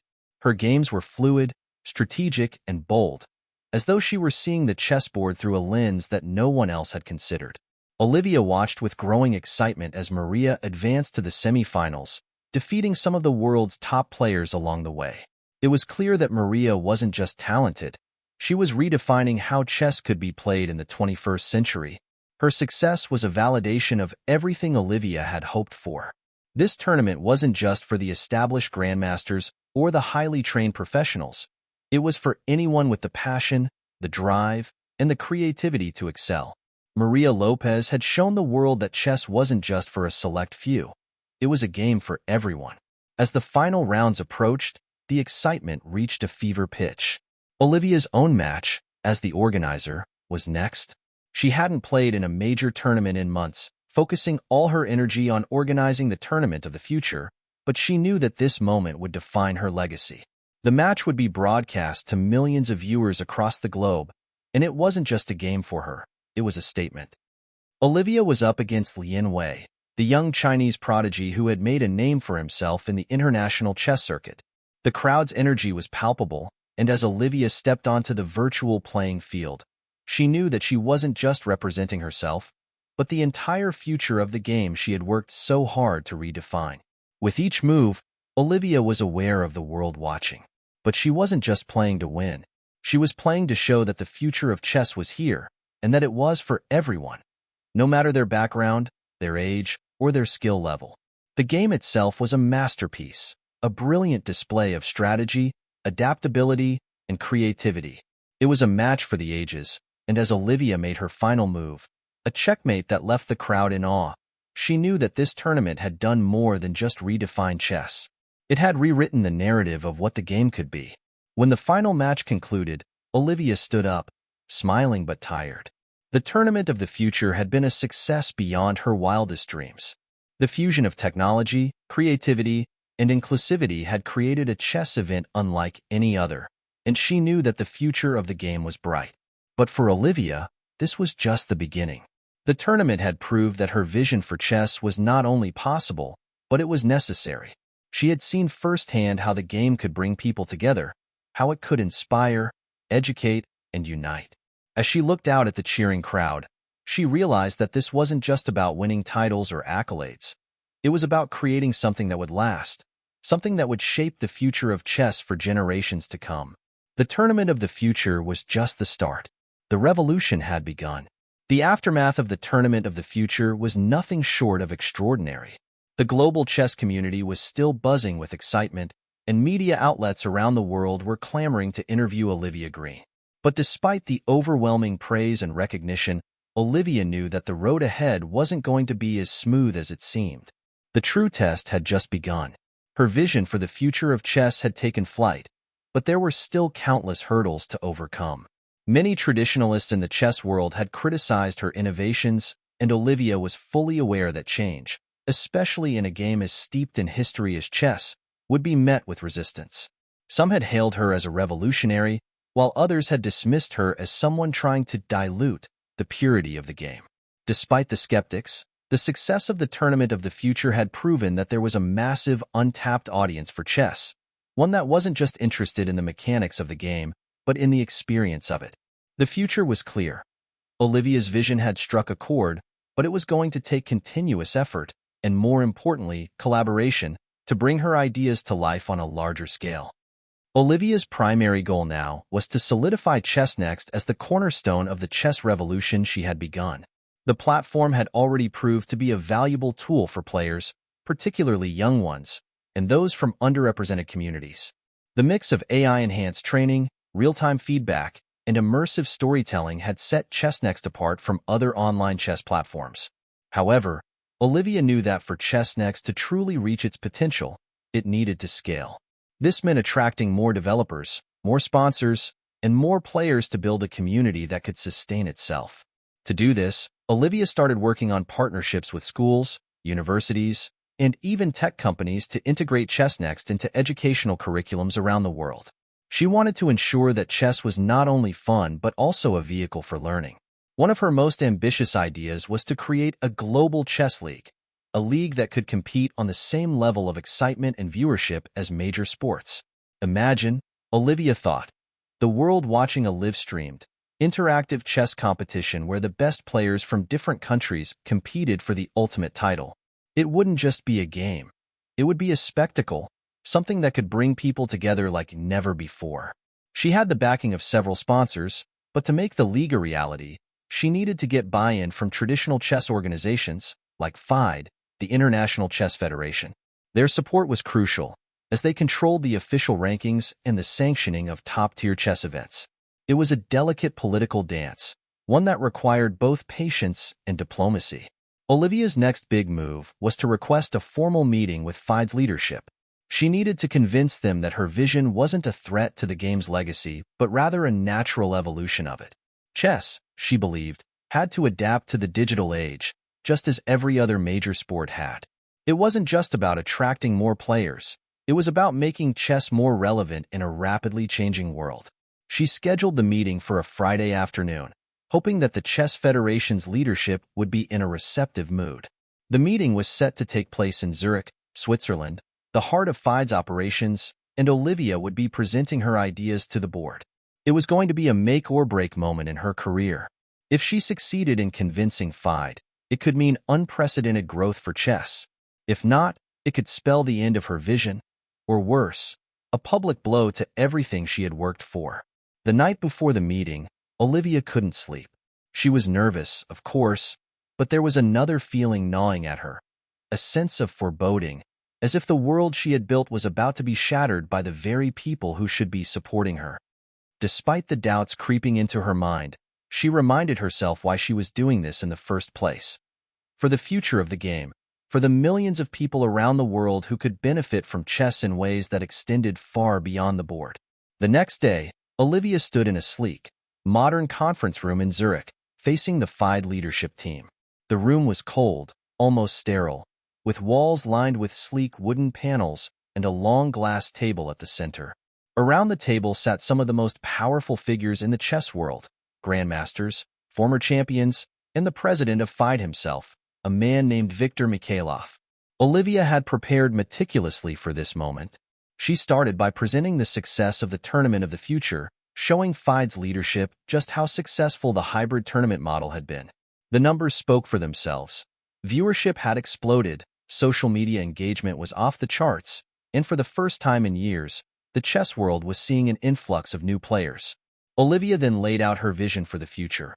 A global chess league, a professionalized system where players would compete not just for titles, but for sponsorships, recognition, and the adoration of a worldwide fan base.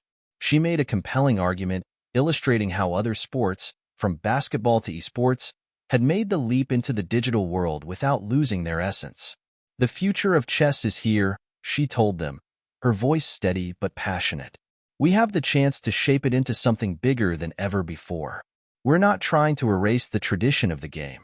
We're trying to evolve it, make it more inclusive, more exciting, and ultimately more relevant to a global audience. But as she spoke, she could see the skepticism in their eyes. Viktor Mikhailov, in particular, looked unconvinced. His face was a mask of indifference, and he barely made eye contact as Olivia presented her ideas. Finally, he spoke. "Olivia," he began, his tone deliberate, "we respect what you've done, and we acknowledge the success of your tournament. But chess has been around for over 1,000 years. It's a game of deep tradition, a game that has resisted change for centuries. What you're proposing is a radical shift, one that could undermine the very foundation of the game." Olivia felt a pang of frustration, but she kept her composure. She had anticipated this response.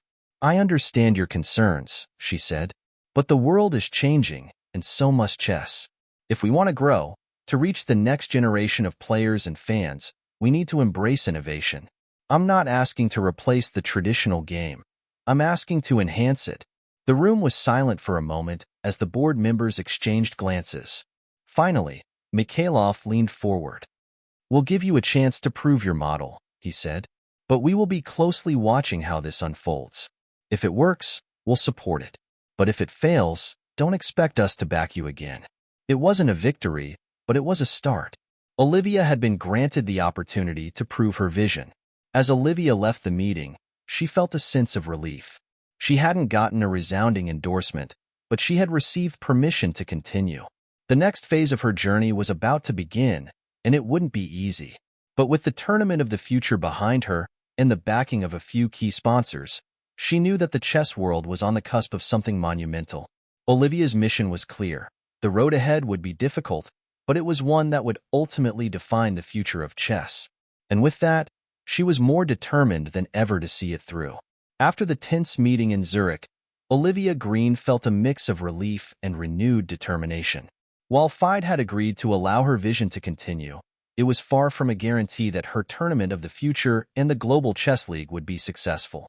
She knew the road ahead would be fraught with challenges, both from within the chess world and from outside forces that would rather see things remain unchanged. But there was one thing Olivia was sure of. She couldn't do it alone. The weight of her dream was far too heavy for any one person, no matter how determined. To make her vision a reality, she needed allies. People who shared her belief in the potential of chess to become something greater. And that's when she received an unexpected phone call. It was late in the evening, and Olivia had just finished reviewing the latest statistics from ChessNext. The platform's user base had exploded following the success of the tournament of the future, but it still needed more work to scale effectively. She had just sunk into her couch with a glass of wine when her phone rang. The number was unfamiliar, but the name on the screen made her sit up straight. "Lian Wei?" she said, surprised. "Olivia, it's Lian." The voice on the other end was calm, yet there was an unmistakable urgency to his tone. "I've been following your work closely, and I think we need to talk. I've been thinking a lot about the future of chess, and I believe we could make an incredible team. You've got vision, and I've got experience. Together, I think we can take this to the next level." Olivia blinked. Lian Wei was a star player, a rising icon in the chess world, and someone who had been making headlines for his unpredictable, aggressive play style. He had been one of the standout players in the tournament of the future, and despite his young age, his career had already been nothing short of meteoric. The idea of partnering with him was thrilling, yet a bit daunting. What was Lian Wei's angle? Did he truly believe in the kind of changes she was trying to bring about, or was he simply looking to expand his own brand in the rapidly evolving world of esports and digital competitions? "I'm listening," she replied carefully. "I want to be a part of your chess revolution," Lian said, "but I think we need to take a more unconventional approach. You've got the digital side of things down. ChessNext, the virtual tournaments, the immersive experiences. But what's missing is something human. People want to feel connected to the game and to the players. I want to create a new type of chess league, one that is not just about winning, but about telling stories. The kind of stories that will draw in fans like any other major sports league. People are bored of watching games that are too clinical. They want drama, suspense, and the feeling that anything can happen. Olivia took a deep breath. She had considered this before. How could she elevate chess into the realm of mainstream entertainment alongside sports like football, basketball, and esports? There was certainly an audience for high-level chess, but to make it as engaging and exciting as those leagues, she would have to do something bold. "What do you have in mind?" she asked, intrigued despite herself. Lien's voice dropped to a conspiratorial tone. "We create a chess Grand League, something that's more than just tournaments. We'll build a season, with storylines, rivalries, team dynamics, and dramatic moments. I want to build a league where players aren't just chess masters, they're characters, heroes and villains. People will follow the league like they follow NBA teams or Formula One. The games will be live-streamed with commentary, but we'll also produce documentaries, behind-the-scenes content, and live events. We'll make it a lifestyle." Olivia paused. This was big. It was risky, but she couldn't help but be excited. Lien Wei, despite his youth, had the star power and the insight into what the public wanted. If they could combine her technological expertise and his ability to draw an audience, they might be able to create something truly groundbreaking. "I think you might be onto something," she said slowly. "But this is going to take a lot of work and a lot of collaboration. It's not just about winning games anymore. It's about building a culture around the game. And that's not easy." "I'm willing to take the risk," Lien replied. "I've been watching how chess is growing. People are excited, but they want more. Let's be the ones to give it to them." Olivia felt a spark of hope.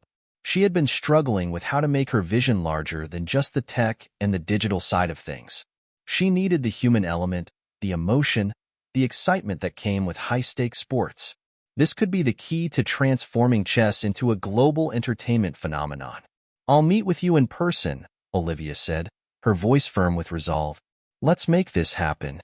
Over the next few weeks, Olivia and Lien Wei worked tirelessly, putting together a blueprint for the Chess Grand League. The first major hurdle they faced was deciding how to structure the league. They wanted to keep the competitive integrity of chess, but they also needed to create an environment where drama and storytelling could thrive. They came up with a groundbreaking idea. The league would feature teams made up of the best players from around the world. Each team would have a captain, usually a world-class player, who would not only compete but also recruit up-and-coming players. These teams would battle it out in a series of matches, culminating in a high-stakes final. The season would run for several months, with each match being broadcast live, complemented by behind-the-scenes footage, player interviews, and even real-time AI analysis of the games. But it wasn't just about the chess. Olivia and Lien Wei were determined to create a full-blown entertainment package. They partnered with major streaming platforms, including Twitch and YouTube, to ensure maximum visibility. They also secured deals with clothing brands, energy drink companies, and even major tech firms to sponsor the league, making it feel like an authentic sports league. The storytelling would be key. They hired a team of content creators, scriptwriters, and even documentary filmmakers to follow the players around, capturing their personal lives, their training regimens, and their rivalries. The goal was to humanize the players, to make the audience care about them, not just as chess prodigies, but as individuals with stories that the world could relate to. One of the first big storylines they planned to feature was the tension between Lien Wei and Alexander Gorbachev. The two were seen as polar opposites: Lien, the young, flashy, unpredictable genius, and Gorbachev, the cold, calculating, traditional world champion. The media would eat it up, and fans would tune in to see if the new generation could dethrone the old guard.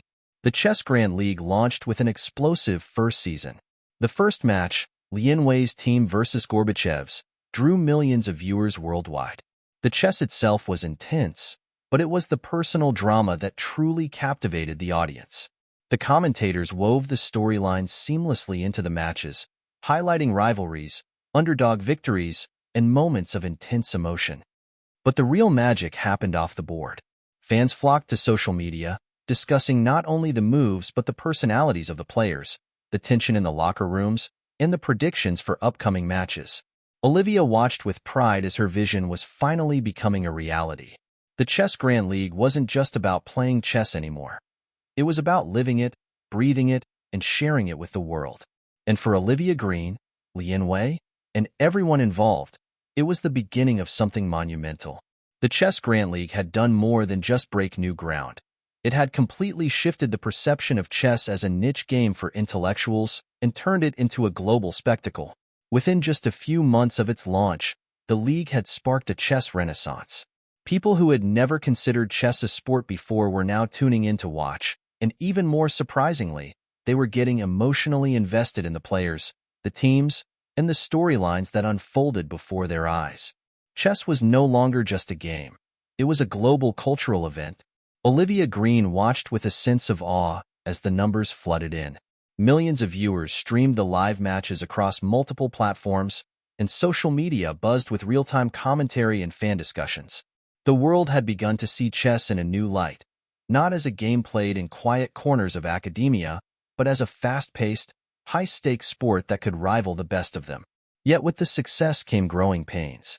Olivia's team at ChessNext was expanding at a pace that was hard to keep up with, and managing the intricate logistics of the league required more attention than ever.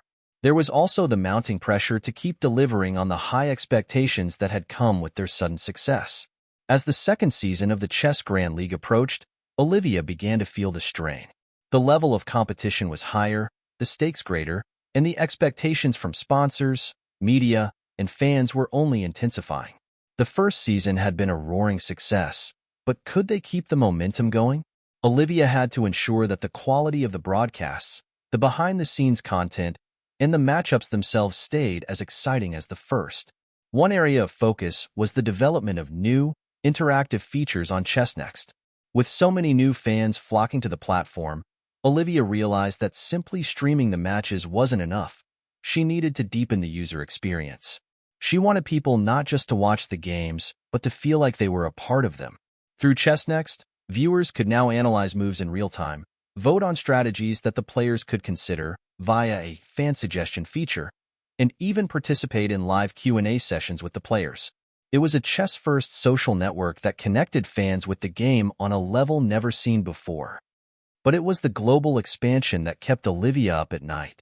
As the league's popularity spread, Olivia realized that chess was about to explode in regions that had previously been untapped markets. She began to consider how to make the game more accessible to players in emerging countries, places where access to the resources and training that had propelled chess to the top in places like Europe and North America had been limited. The idea of a truly global chess league had always been at the back of Olivia's mind, but now it seemed more urgent than ever. She knew that the next phase in the Chess Grand League's evolution had to be international, bringing in players from every corner of the world and giving them a platform to shine. The challenge was monumental. To make the game more inclusive, more diverse, and more representative of the true global reach of chess, Olivia reached out to a few key partners who could help her make this vision a reality. First, she spoke with Li Na, a Chinese businesswoman and entrepreneur who had taken the esports world by storm. Li Na was an influential figure in Asia and had successfully scaled multiple digital platforms into billion-dollar companies. Her experience in navigating international markets was exactly what Olivia needed to expand ChessNext into untapped regions like Southeast Asia, India, and Africa. Olivia, I've seen the kind of energy you're bringing to chess, Li Na said during their first meeting. And I believe this could be the next big thing for Asia, especially in countries like India, where chess has deep historical roots. But you need to make it local, too. It's not just about broadcasting Western-style tournaments. You have to adapt to the cultures of each region, understand the local heroes, and build a community there. And that takes time and investment. It was a sobering conversation, but one that gave Olivia clarity. Expanding chess's reach wasn't just about adding more teams or streaming in different languages. It was about making chess relevant to diverse audiences. To do this, she needed to create localized versions of the Chess Grand League in different regions, where the players, content, and storylines would reflect local cultures and interests. At the same time, she continued discussions with FIDE, advocating for their support in integrating these global leagues into their official rankings.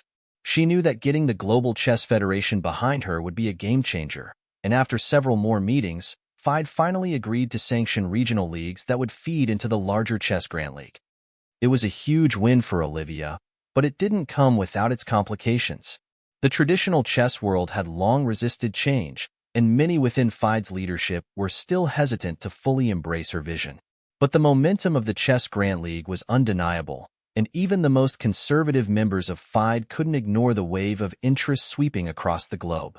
With Lena's help, Olivia oversaw the creation of several regional leagues: the Asia Chess League, the Africa Chess Cup, and the Latin America Chess Masters.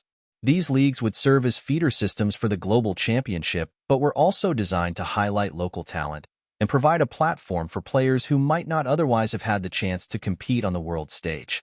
The first season of the Asia Chess League was a massive success, with viewers tuning in from India, China, Japan, and other countries throughout the region. Local favorites like Arjun Patel from India and Mei Zhang from China became overnight stars, and the league's social media presence exploded. The Africa Chess Cup also garnered a tremendous following, with players like Kofi Mensah from Ghana and Amina Mohammed from Nigeria captivating audiences with their skill and passion. The most unexpected outcome, however, came from the Latin America Chess Masters. Players from Brazil, Argentina, and Mexico were already well known in the global chess community, but it was the rise of players from countries like Colombia and Venezuela that truly amazed Olivia. The underdog stories were so compelling that they began to rival the main event in terms of viewership. Olivia realized that chess was not just about a few countries or regions dominating. It was about the game connecting people from all walks of life. As the regional leagues took off, ChessNext became a hub for players, fans, and coaches.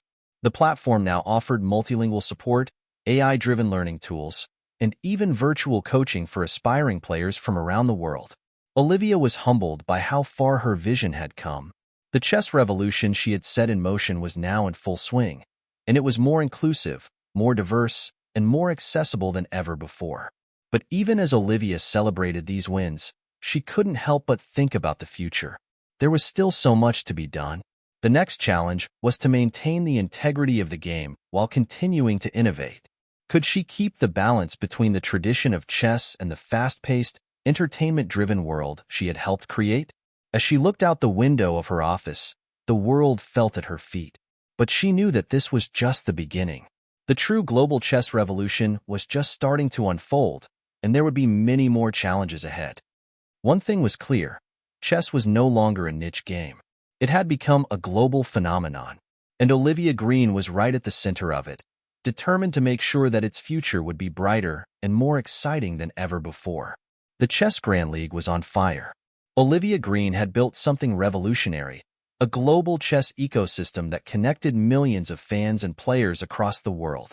Regional leagues were flourishing, the platform was thriving, and chess was becoming a mainstream sport, thanks to her tireless efforts and bold vision. But with success came the inevitable pressure, the kind of pressure that made it harder to sleep at night, harder to breathe through the weight of expectations, and harder to keep the dream alive without compromising its core. Olivia knew that she was standing on the precipice of something enormous, something that could change the trajectory of chess forever. Yet the higher she climbed, the more she felt the burden of responsibility pressing down on her shoulders. There was no turning back. The world was watching, and she couldn't afford to fail. It had been a few months since the launch of the regional leagues, and Olivia's inbox was flooded with messages. Media outlets, investors, tech moguls, and even former world champions were now reaching out to her. Some congratulated her on the success of the Chess Grand League and offered to collaborate. Others wanted to discuss the future of the league, how they could monetize it even further, or how they could bring even more eyes to the game. Everyone seemed to have an opinion on what chess needed next. Olivia had always been a forward thinker, someone who thrived on innovation. But the constant barrage of offers, expectations, and pressure to keep up with the league's exponential growth was beginning to take a toll on her. She had never intended for chess to be just a business. It was supposed to be a cultural shift. Yet now, it was becoming clear that the commercial side of things was getting more complicated with every passing day.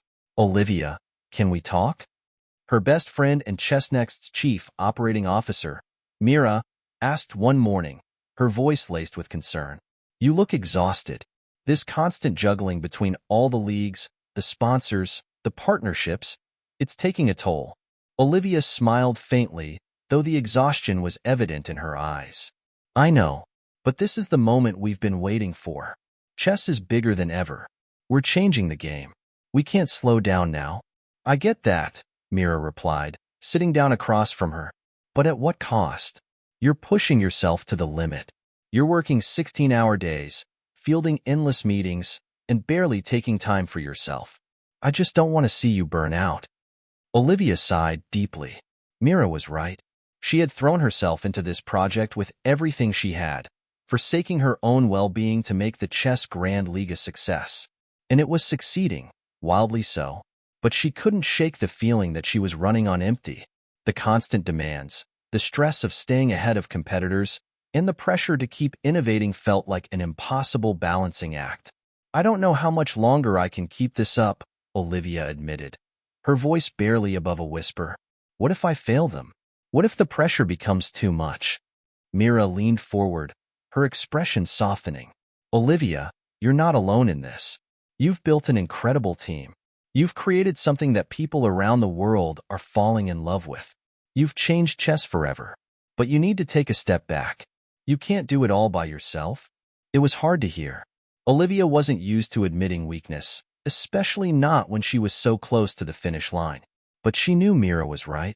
If she didn't take a moment to breathe, the very thing she had worked so hard to build might collapse under the weight of her own ambition. As Olivia grappled with the pressures of success, another unexpected challenge loomed on the horizon. Just as the Chess Grand League was reaching its peak, a new competitor entered the scene. A rival chess league, known as the Royal Chess Championship, founded by none other than Alexander Gorbachev, the reigning world champion. Gorbachev, despite his reputation as a reserved and calculating player, had always harbored ambitions beyond the chessboard. He had watched the rise of the Chess Grand League with both admiration and envy. Now, he saw an opportunity to create his own vision of chess's future, one that would rival Olivia's. He had the backing of powerful investors and had assembled a team of elite players to compete in his league. The Royal Chess Championship was built on a more traditional foundation, offering high-stakes, invitation-only tournaments for the world's top players. Gorbachev's brand was polished and sophisticated, offering a more exclusive, prestige feel. There was no team structure like in the Chess Grand League. Instead, it was all about individual rivalries, with Gorbachev at the center of it all as both the face of the league and its first reigning champion. For Olivia, the news of the Royal Chess Championship's creation hit hard. She knew that competition was inevitable, but she hadn't expected it to come from Gorbachev himself. The chess world was already divided between those who loved the Chess Grand League's new, accessible format and those who preferred the classical, almost aristocratic nature of traditional tournaments. But what stung the most was the timing. Gorbachev's league had launched right when the Chess Grand League was beginning its global expansion, and his moves were calculated to steal attention away from her league. The media quickly took notice, and suddenly, articles began to surface comparing the two leagues, the flashy, dynamic, and inclusive Chess Grand League versus the refined, elite Royal Chess Championship. Olivia had spent years building a community around her vision for chess. It wasn't just about the game. It was about making chess accessible to everyone, no matter their background or location. The Chess Grand League had cultivated a new generation of fans, and it had become a symbol of hope and possibility. But now, Gorbachev's league threatened that vision. It represented a return to the past, to a chess world where only a select few were allowed to rise to the top, where the game was elitist, and the focus was solely on the players who were already at the top of their game. Gorbachev wants to take us down, Olivia said, pacing her office. He's using his reputation, his money, his connections to draw people back into the old chess system.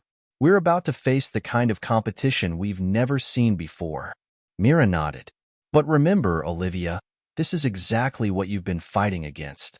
The Chess Grand League was built to democratize the game, to make it open to everyone. You can't let him push you into a corner. Your league is about more than just the players. It's about the fans, the community, the culture. No one can replicate that. Olivia stopped pacing and turned to face her friend. I know, but Gorbachev has something we don't, the prestige. He's got the old guard behind him. The media loves him. They don't care about our vision. They care about history, about tradition.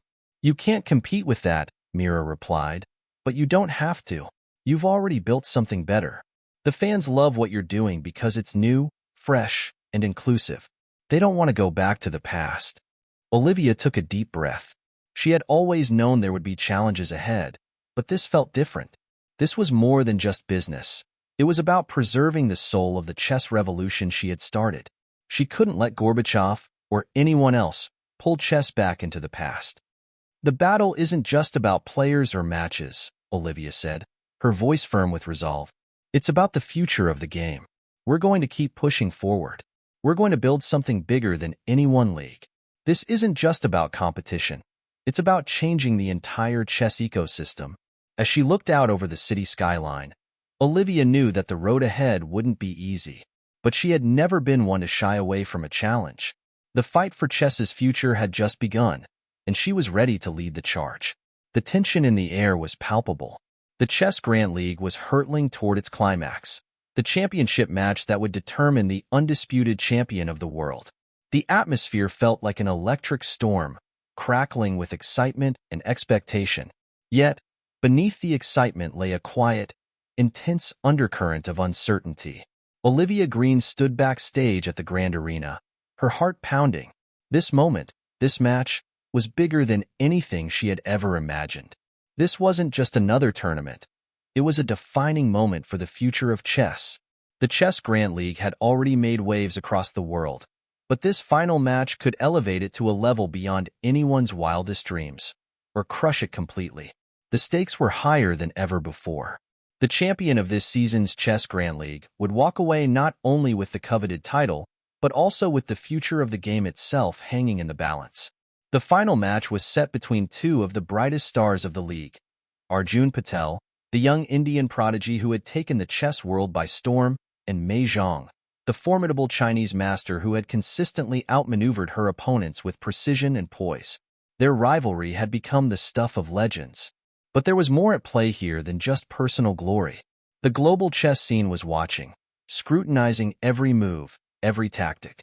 Olivia could feel the weight of this moment, the responsibility that rested on her shoulders. Would the Chess Grand League remain a symbol of hope, inclusivity, and progress, or would the old guard, represented by Gorbachev's Royal Chess Championship, overtake them, pushing the game back into elitist obscurity? As she paced the green room, she thought about how far they had come.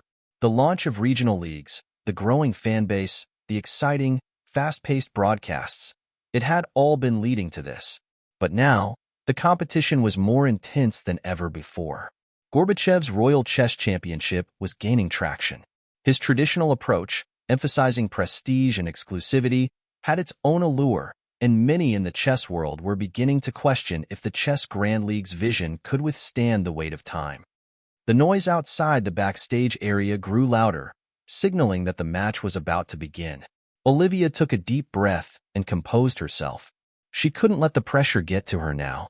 She had created something revolutionary, something that would forever change the chess landscape. And tonight, they would prove that chess was meant to be played by all, not just by the elite few. The lights in the arena dimmed, and the crowd roared with anticipation. Thousands of fans packed the Grand Arena in Los Angeles, while millions more watched the broadcast online. The final match was not only a showdown between two of the best players in the world. It was also a battle for the soul of chess itself. Arjun Patel, the charismatic 21-year-old from India, entered the arena first. His dark eyes scanned the crowd as he took his seat at the grand chessboard, his hands steady despite the monumental stakes. He was calm, collected. He had been here before. Arjun's rise to fame had been swift and unrelenting. His lightning-fast tactical genius and his ability to make bold, unexpected moves had made him a fan favorite, especially in India, where chess was experiencing a renaissance of its own. Next, Mei Zhang entered, her posture straight and dignified. The Chinese chess master had been a force to be reckoned with ever since her breakthrough performance in the Asia Chess League.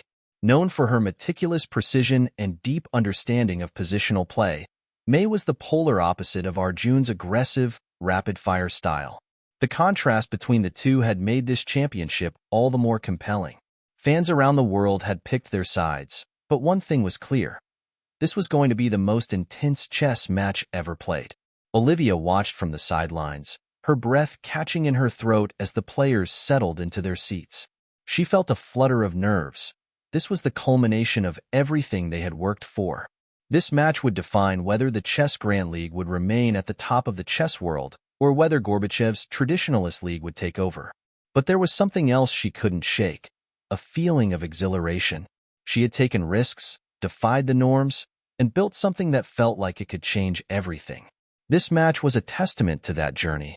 The game began with the iconic sound of the clock ticking, and the grand chessboard came to life.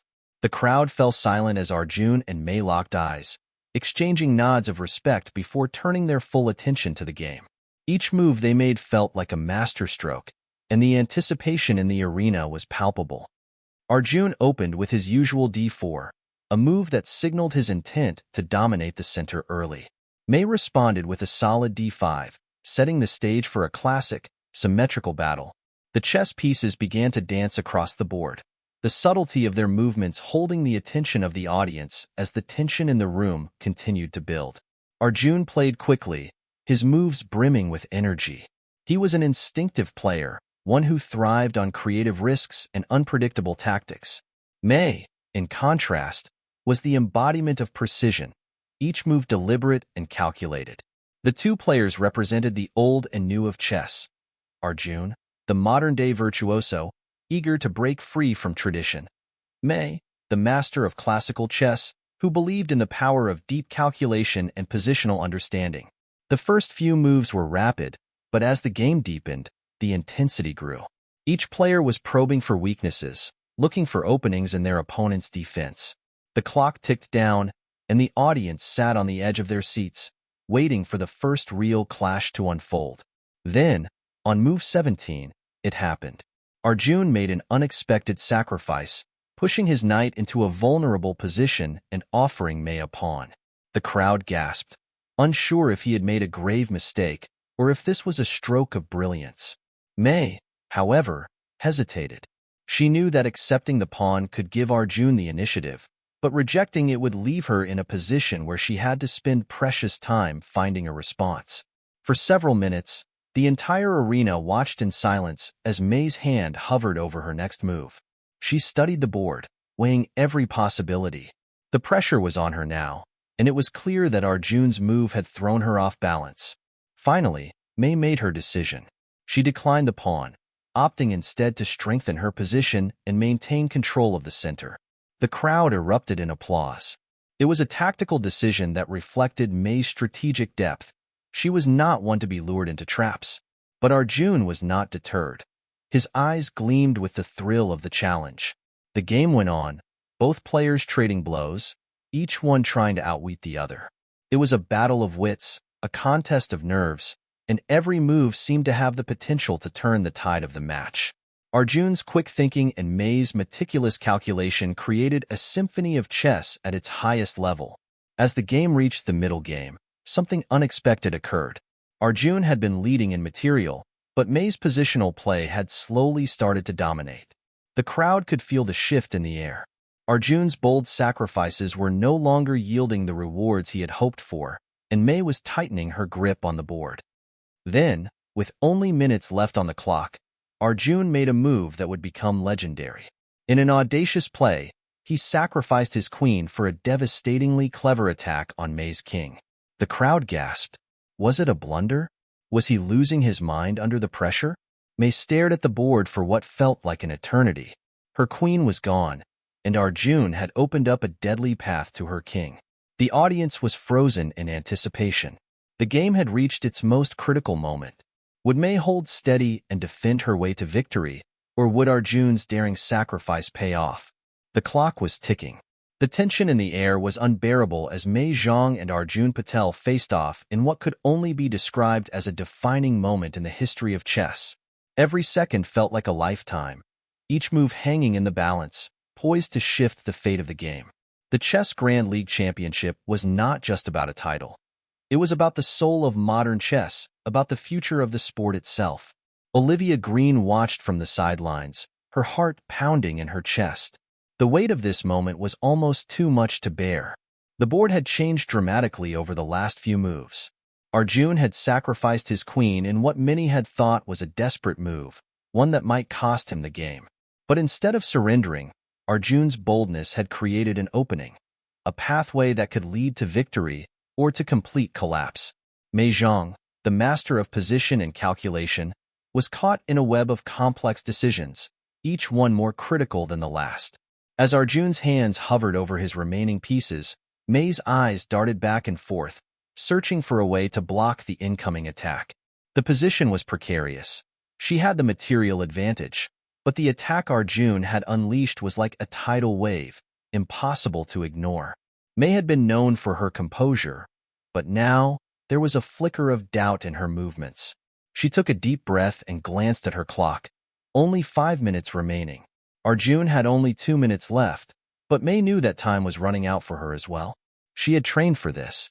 She had faced many opponents, many types of attacks, but this was different. Arjun's aggressive style had been an enigma, a challenge to everything she had expected. Could she outlast him? Could she find a way to weather the storm? Mei's fingers slowly inched toward her knight, poised to make a defensive move. The crowd, holding its breath, knew that whatever she decided here would likely determine the outcome of the game. But at the last moment, her hand paused. She knew the move she had been considering, moving the knight to block the attacking path, was too defensive. It would buy her a few more moves, perhaps, but it would not win her the game. Arjun's sacrifice had opened up an entirely new avenue, and Mei needed to take a risk, something she hadn't done in years. Without a word, Mei moved her rook to the center of the board, allowing Arjun's attack to reach its peak. She was throwing caution to the wind, ready to accept the consequences of that bold move. The crowd gasped as the entire arena seemed to lean in. Arjun's face, which had been focused and confident, flickered with a moment of uncertainty. Olivia, watching from the sidelines, felt the electricity in the air. This was no longer a game of chess. It was a battle of wills. A test of character.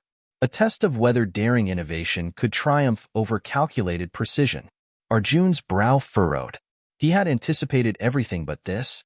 Mei, the unshakable defender, was now putting her entire game in the balance.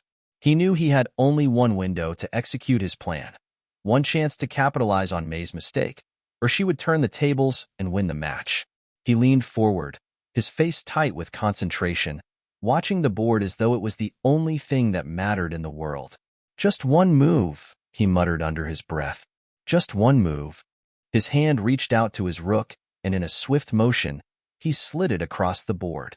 The crowd let out a collective gasp as Arjun delivered the final blow. His rook was now in position, directly attacking Mei's king. Mei had no more defenses to cover the sudden assault. She had miscalculated. The world was silent for a brief moment, every person in the arena holding their breath, waiting for the final result. Mei's king was trapped. There were no escape routes, no way out. Mei stared at the board in disbelief, her eyes searching frantically for any move that could save her. But it was too late. Arjun's queen's sacrifice had been the key. She had failed to anticipate the power of the attack that was now sealed. Olivia's heart skipped a beat as she realized what had just happened. Arjun Patel, the 21-year-old prodigy, had done the impossible. He had outplayed Mei Zhang, the reigning champion, in a game that was fast becoming legendary.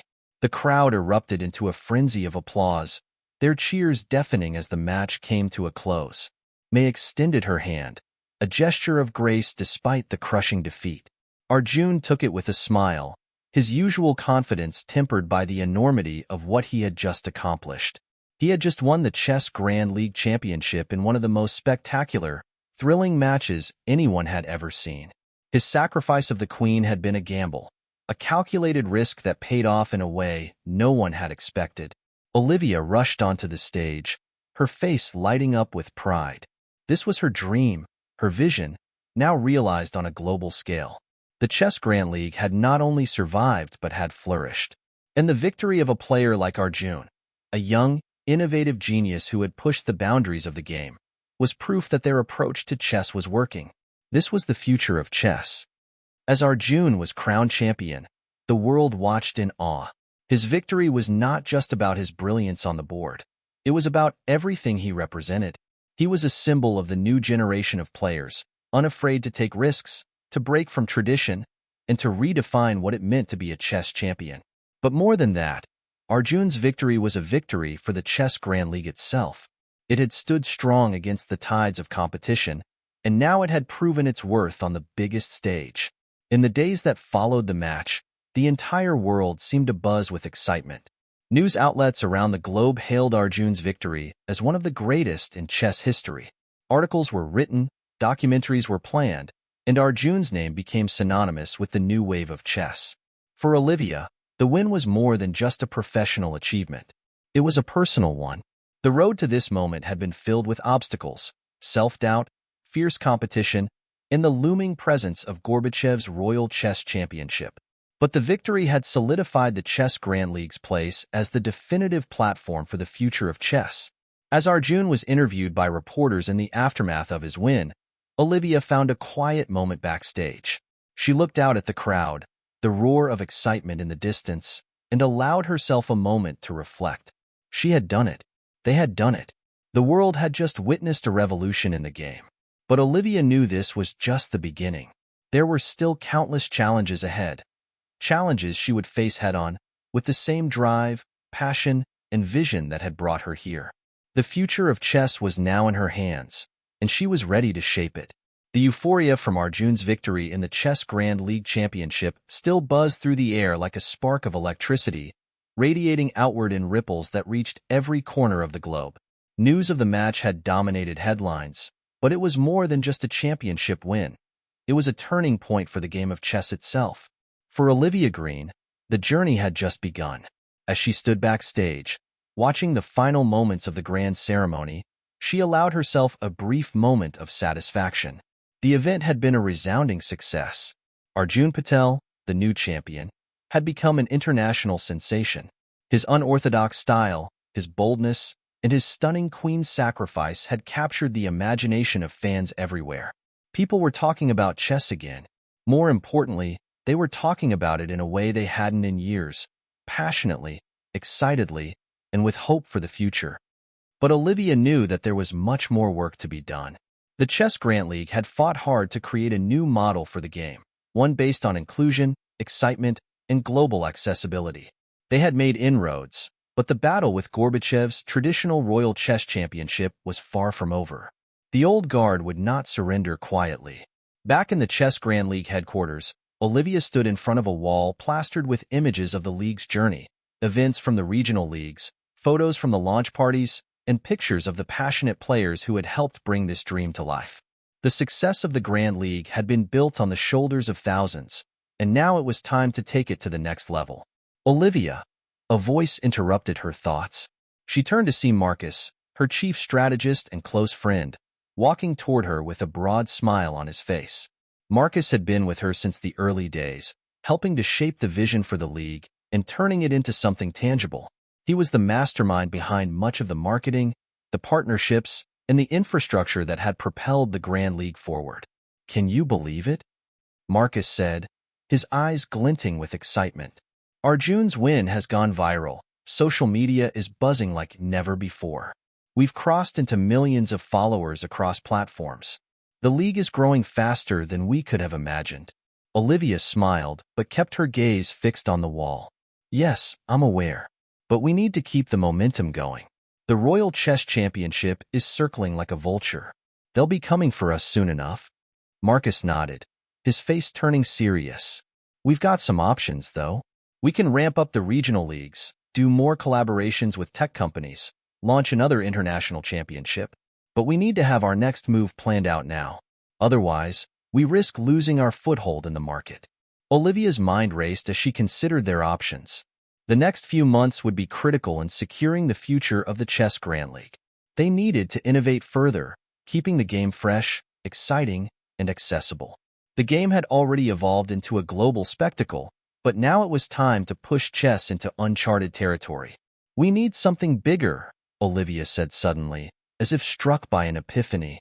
"Something that would be impossible to ignore. Something that could elevate the league beyond just an event. Something that could change how the world views chess." Marcus leaned forward, intrigued. "What do you have in mind?" Olivia paused for a moment, allowing the vision to crystallize in her mind. "What if we turn chess into a global, interactive experience? Not just a game for spectators, but a game where anyone, anywhere, could participate live in real time. Imagine a chess Grand League that spans continents, where viewers can participate as players, strategists, and even influencers. An entire ecosystem that celebrates every aspect of chess, from the grassroots to the professionals. Marcus's eyes widened. Are you talking about a virtual chess league? Something like online chess, but more interactive? More like a reality show, with live battles and fans participating directly in the action. Olivia nodded, her excitement growing. Exactly. We could introduce augmented reality and virtual reality platforms. People could watch the game and then jump into the action themselves. We could create chess leagues that connect players around the world, where anyone with a passion for the game, whether they're in a small village in Africa or a city in Europe, could compete. We could broadcast this live, with the world's top players interacting with amateurs, teaching them strategies in real time. It would be revolutionary. Marcus was quiet for a moment, processing the scale of what Olivia was proposing. It sounds huge. It could change the whole landscape of chess. But there's a lot of moving parts. We'd need major tech partners, infrastructure, global logistics. It's not just about the game anymore. It's about creating an entire ecosystem around it. I know, Olivia said, her tone steady but determined. But the league has already proven that chess can be more than just a board game. We can create a global chess movement. If we can make this happen, it could cement our place as the future of the sport. The Royal Chess Championship may be entrenched in its tradition, but we're offering a glimpse into something new, something that can connect people worldwide. Marcus grinned. You know, this is the kind of idea that changes history. Olivia smiled back. That's the goal. The following weeks were a whirlwind of activity. Olivia, Marcus, and the team began laying the groundwork for their next big move. They reached out to major technology companies, gaming platforms, and augmented reality firms. The idea of creating a truly global chess experience, one where participants could join in as both spectators and players, was met with enthusiasm. Tech giants like Google, Microsoft, and even virtual reality companies like Oculus jumped at the chance to collaborate. The excitement was palpable as Olivia and her team developed partnerships that would provide the technological infrastructure needed to bring this vision to life. Simultaneously, the regional leagues were being expanded, and new sponsorships were secured. The Chess Grand League wasn't just growing, it was evolving. The idea of virtual chess arenas, where players could compete in real time with augmented reality glasses or virtual avatars, became a reality. Teams of developers worked tirelessly to build platforms that would allow viewers to enter the game, strategize, and even challenge top players like Arjun Patel and Mei Zhang in interactive battles. Meanwhile, Gorbachev's Royal Chess Championship continued to dominate traditional chess circles, but it became clear that their model was increasingly out of step with the global trends. They had failed to adapt to the digital age, while the Chess Grand League was leaping ahead, embracing technology and inclusivity at an unprecedented scale. As the months passed, Olivia could see the Chess Grand League starting to carve out its own identity. It was no longer just a series of tournaments. It was a cultural movement. And the future of chess, interactive, accessible, and global, was unfolding before her eyes. But even as the world buzzed with excitement about this new chapter for chess, Olivia knew that the true test was still ahead. The Royal Chess Championship would not give up its throne easily. Gorbachev had already begun to organize a counterattack. The chess world had entered a new era, and the battle for its future was just beginning.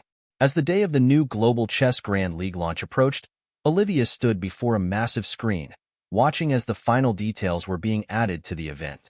The world's most renowned chess players would face off in virtual arenas, with live interactive broadcasts reaching millions.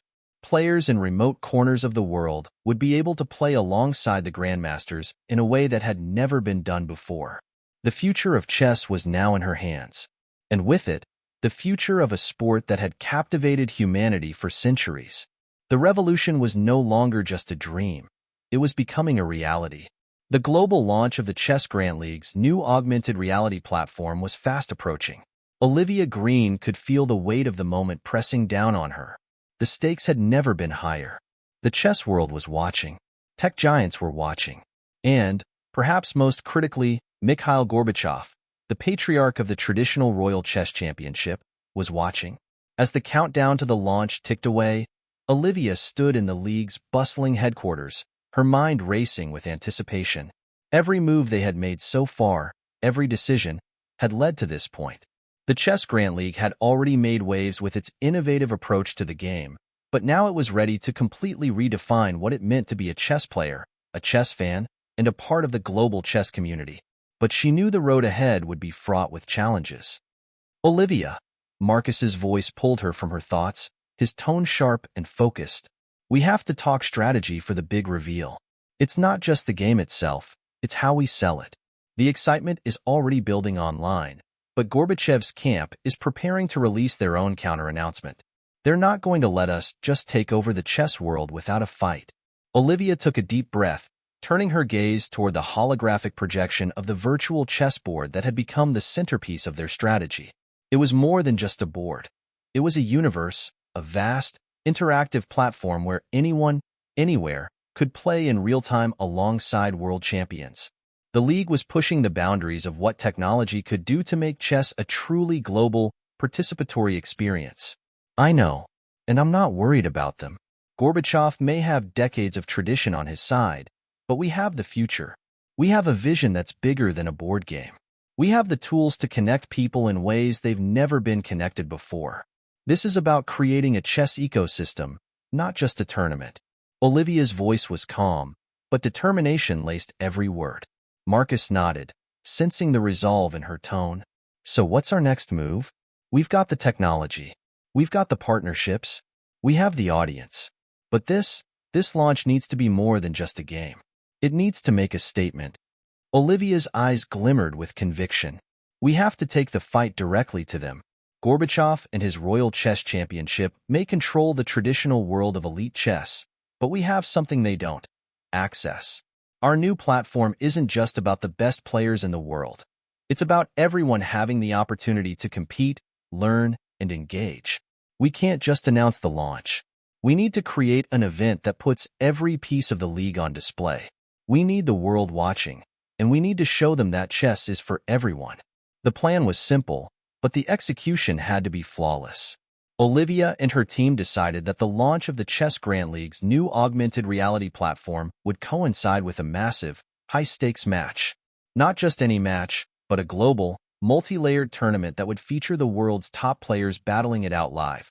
With a twist: amateurs, fans, and even casual players could participate directly in the event through their mobile devices and virtual avatars. The match would be held in a grand, state-of-the-art virtual arena, a digital stadium where the best minds in chess would compete in real time, against a backdrop of hundreds of thousands of viewers from around the world. Players would engage in multi-level, interactive chess matches where the audience could influence the gameplay, making predictions, suggesting moves, and even entering the fray as avatars to challenge the professionals. It would be a 24-hour, live-streamed event that would combine the excitement of a sports spectacle with the intellectual rigor of traditional chess. The stakes were sky-high. Arjun Patel, the reigning champion of the Chess Grand League, was going to participate in the tournament. He would face off against Mei Zhang and a host of top-tier players who had grown popular in the league's regional tournaments. But the true twist was that the match would be open for anyone with the right skills to join. To make things even more intense, Olivia had invited Mikhail Gorbachev himself to participate in the event, an offer that shocked the chess world. The Royal Chess Championship had long been a closed-off, invitation-only event for the elite, but Olivia's invitation to Gorbachev was a calculated move. It wasn't just about chess, it was about drawing a line in the sand. The future of the game was here. Would Gorbachev be willing to embrace it, or would he cling to his old-world methods? The invitation was met with a mixture of shock and curiosity. Would the traditional chess world truly adapt to this new, interactive era? Or would Gorbachev's refusal to join solidify the rift between the old and the new? Gorbachev's response came swiftly, a terse message declaring that he would attend the event, but he would not participate in the virtual aspect of the game. He would only compete in the traditional, pure format, representing the Royal Chess Championship's values. Olivia didn't flinch. His decision only confirmed her belief that the future of chess was in the hands of the new generation. The day of the Chess Grand League launch was nothing short of a spectacle. The virtual arena was unlike anything anyone had ever seen. An enormous, immersive space filled with thousands of floating chessboards, avatars of players, and real-time interactive tools for the audience. The league's social media channels were flooded with live streams, behind-the-scenes footage, and interactive features. It was as though chess had become an entirely new form of entertainment. The event kicked off with a dramatic entrance by Arjun Patel, who was greeted with cheers from the virtual crowd. His eyes, usually so composed, flickered with anticipation. He had become a global star since his victory, and this was the ultimate test. Could the young champion continue his dominance in this new era of chess? Could he bridge the gap between the traditional world and the digital frontier? The first game started, and the tension was palpable. Viewers around the world tuned in, participating as avatars, watching, commenting, and making real-time suggestions on the moves. Fans could even vote on potential strategies, with the most popular choices being fed directly into the game. The interaction was seamless, and the atmosphere was electric. But then, just as the game reached its peak, the unexpected happened. Mikhail Gorbachev, who had been observing from the sidelines, took the microphone. He stood on the virtual stage, his figure towering over the digital crowd. The chess world fell silent. Was he about to declare his intention to join the virtual game? Would he adapt, or would he resist? To everyone's surprise, Gorbachev made a public challenge. I will show the world that the true art of chess cannot be confined to gimmicks and technology. I will play my game on the Royal Chess Championship board. If anyone has the courage to face me, let them come. The crowd buzzed with mixed reactions. Was Gorbachev declaring war on the new era? Or was this just his final stand? Olivia's heart raced as she watched the drama unfold. This was more than just a game. This was the moment that would define the future of chess. It was a battle for relevance, for control, and for the soul of the game. Arjun Patel stood at the center of the virtual arena, eyes locked on Gorbachev's challenge. He knew what had to be done. This was his chance to show the world that the Chess Grand League was more than just a novelty. It was the future. With a deep breath, Arjun spoke into the microphone. If you want to test the future of chess, you'll have to do it in my arena. The stage was set for a clash that would go down in history. And so, the battle for the future of chess was far from over. The Chess Grand League had proven its power, but the fight for the soul of the game had only just begun. Olivia Green stood at the helm of a revolution that was only getting started, and as the players geared up for the final showdown, one thing was certain. The future of chess would never be the same again.